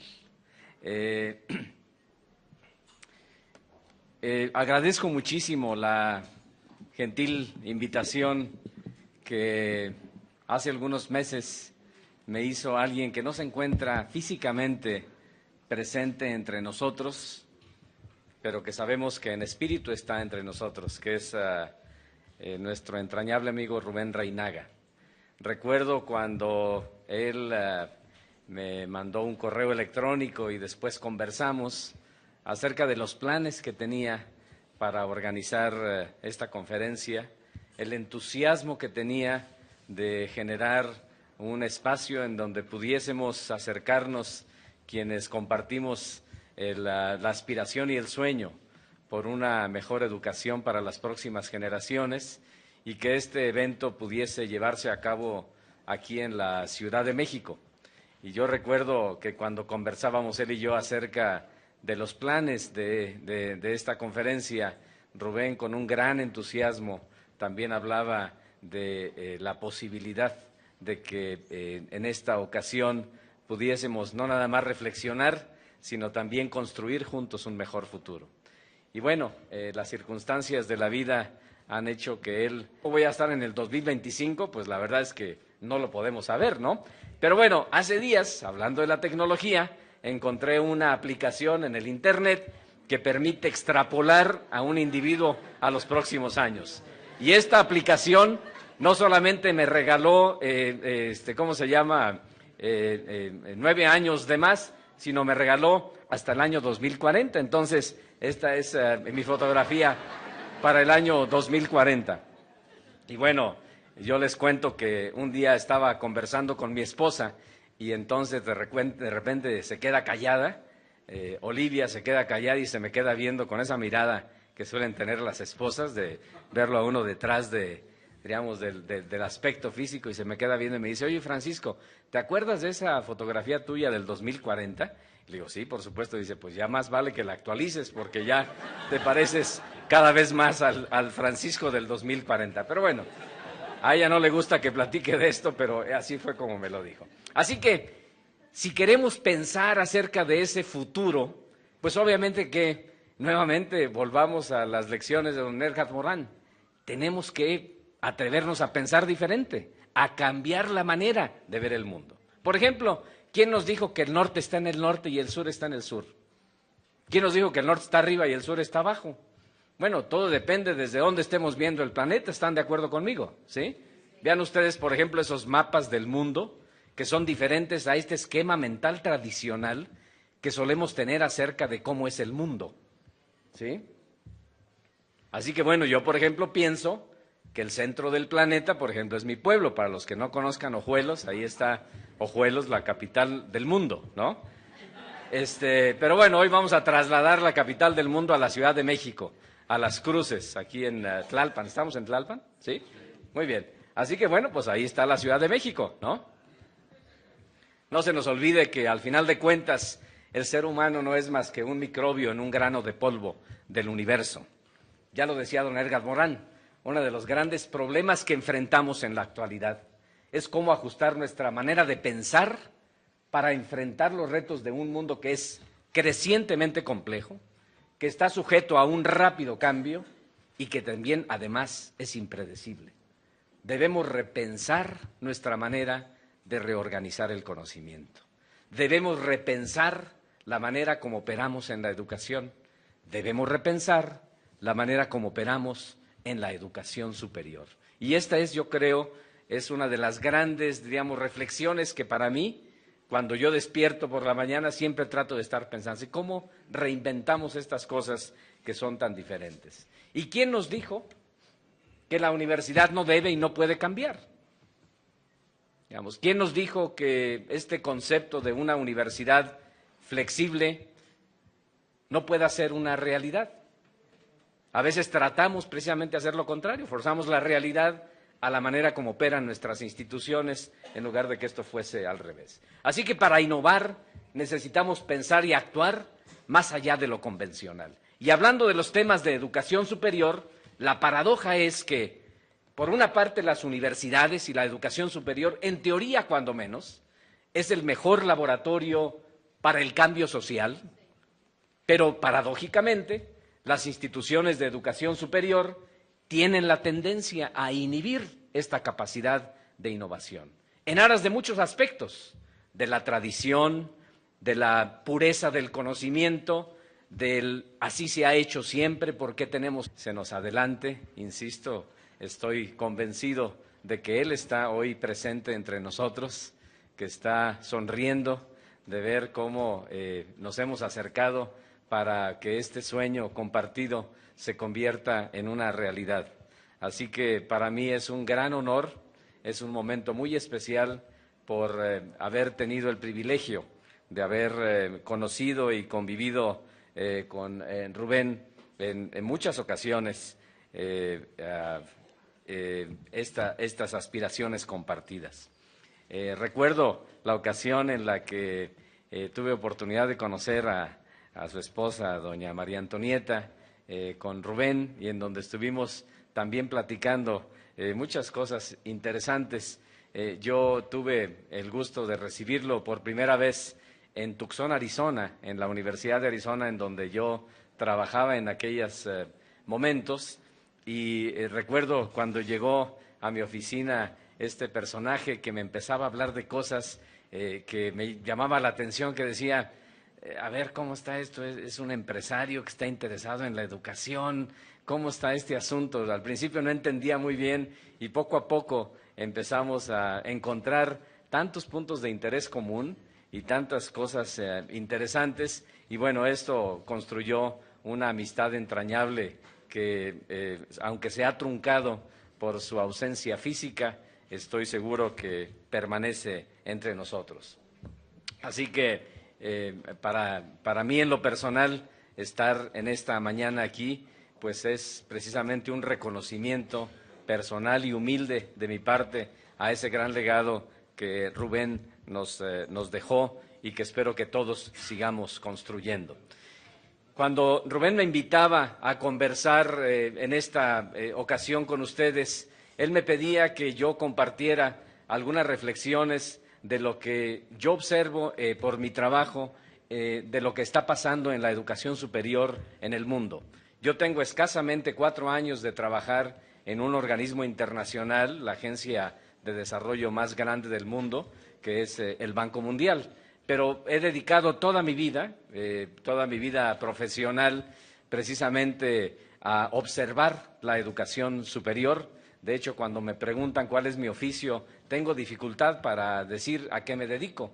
Yo siempre digo que soy un observador y un tejedor de redes, porque al final de cuentas esto es lo que he hecho durante toda mi vida. Así que las observaciones y comentarios que yo comparto con ustedes esta mañana no necesariamente son las observaciones o las perspectivas del Banco Mundial, son las observaciones y perspectivas de Francisco Marmolejo, que se dedica a ver estas cosas por pasión y por interés, y que circunstancialmente hoy trabaja en un organismo como el Banco Mundial. Y es de lo que yo quisiera compartir con ustedes algunas perspectivas esta mañana. Para empezar, yo quisiera que pensemos juntos acerca de una realidad, y la realidad es que ese futuro, y don Edgar seguramente constantemente nos ha permitido diríamos, repensar este concepto.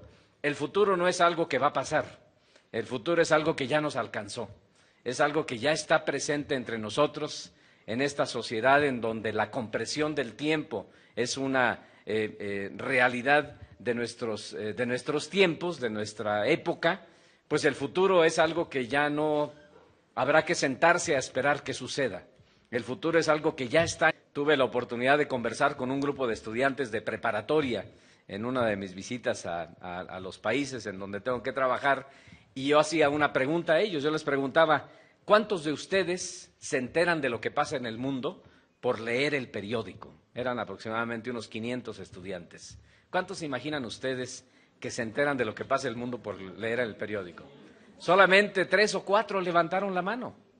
Yo decía, si estuvieran aquí los dueños de los periódicos impresos, deberían de asustarse, porque obviamente las vías y medios, mecanismos de comunicación que hoy existen en el mundo son completamente diferentes. Entonces, vivimos en un mundo crecientemente interdependiente y en un mundo crecientemente intercomunicado.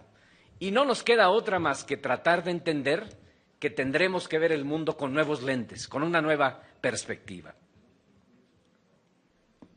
Hay obviamente quien dice que para qué nos preocupamos por el futuro. El mismo Albert Einstein decía, ¿para qué nos apuramos del futuro? De todas maneras va a suceder, ¿no? Mejor sentémonos y, bueno, yo estoy seguro que no le han atribuido tantas citas a Einstein que yo estoy seguro que capaz de que ni él dijo eso, pero bueno, asumamos que él lo dijo, ¿sí?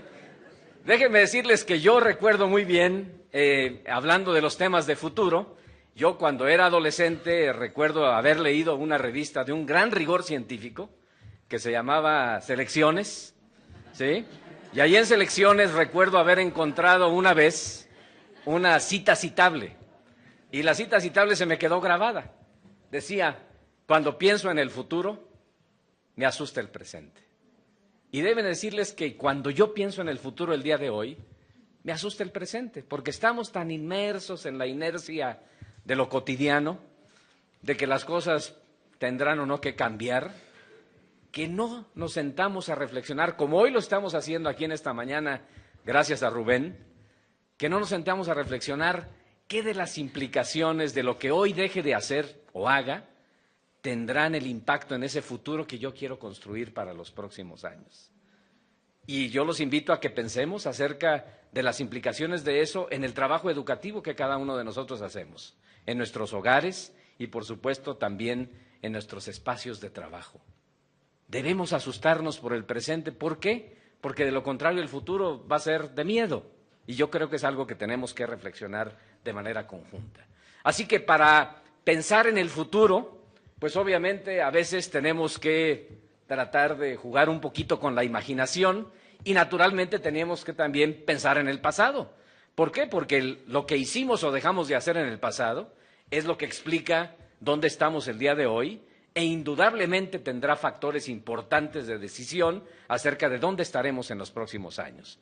Por ejemplo, los que ya son un poco más, que ya peinan más canas o que ya dejaron de peinarlas, traten de pensar, por ejemplo, ¿dónde estaban ustedes en 1976? ¿Sí? ¿Se imaginaban ustedes en el 76 que estudiarían lo que estudiaron, que vivirían donde viven, que trabajarían donde han trabajado, que estarían hoy en esta mañana aquí pensando acerca de este tipo de circunstancias? Seguramente no, ¿de acuerdo?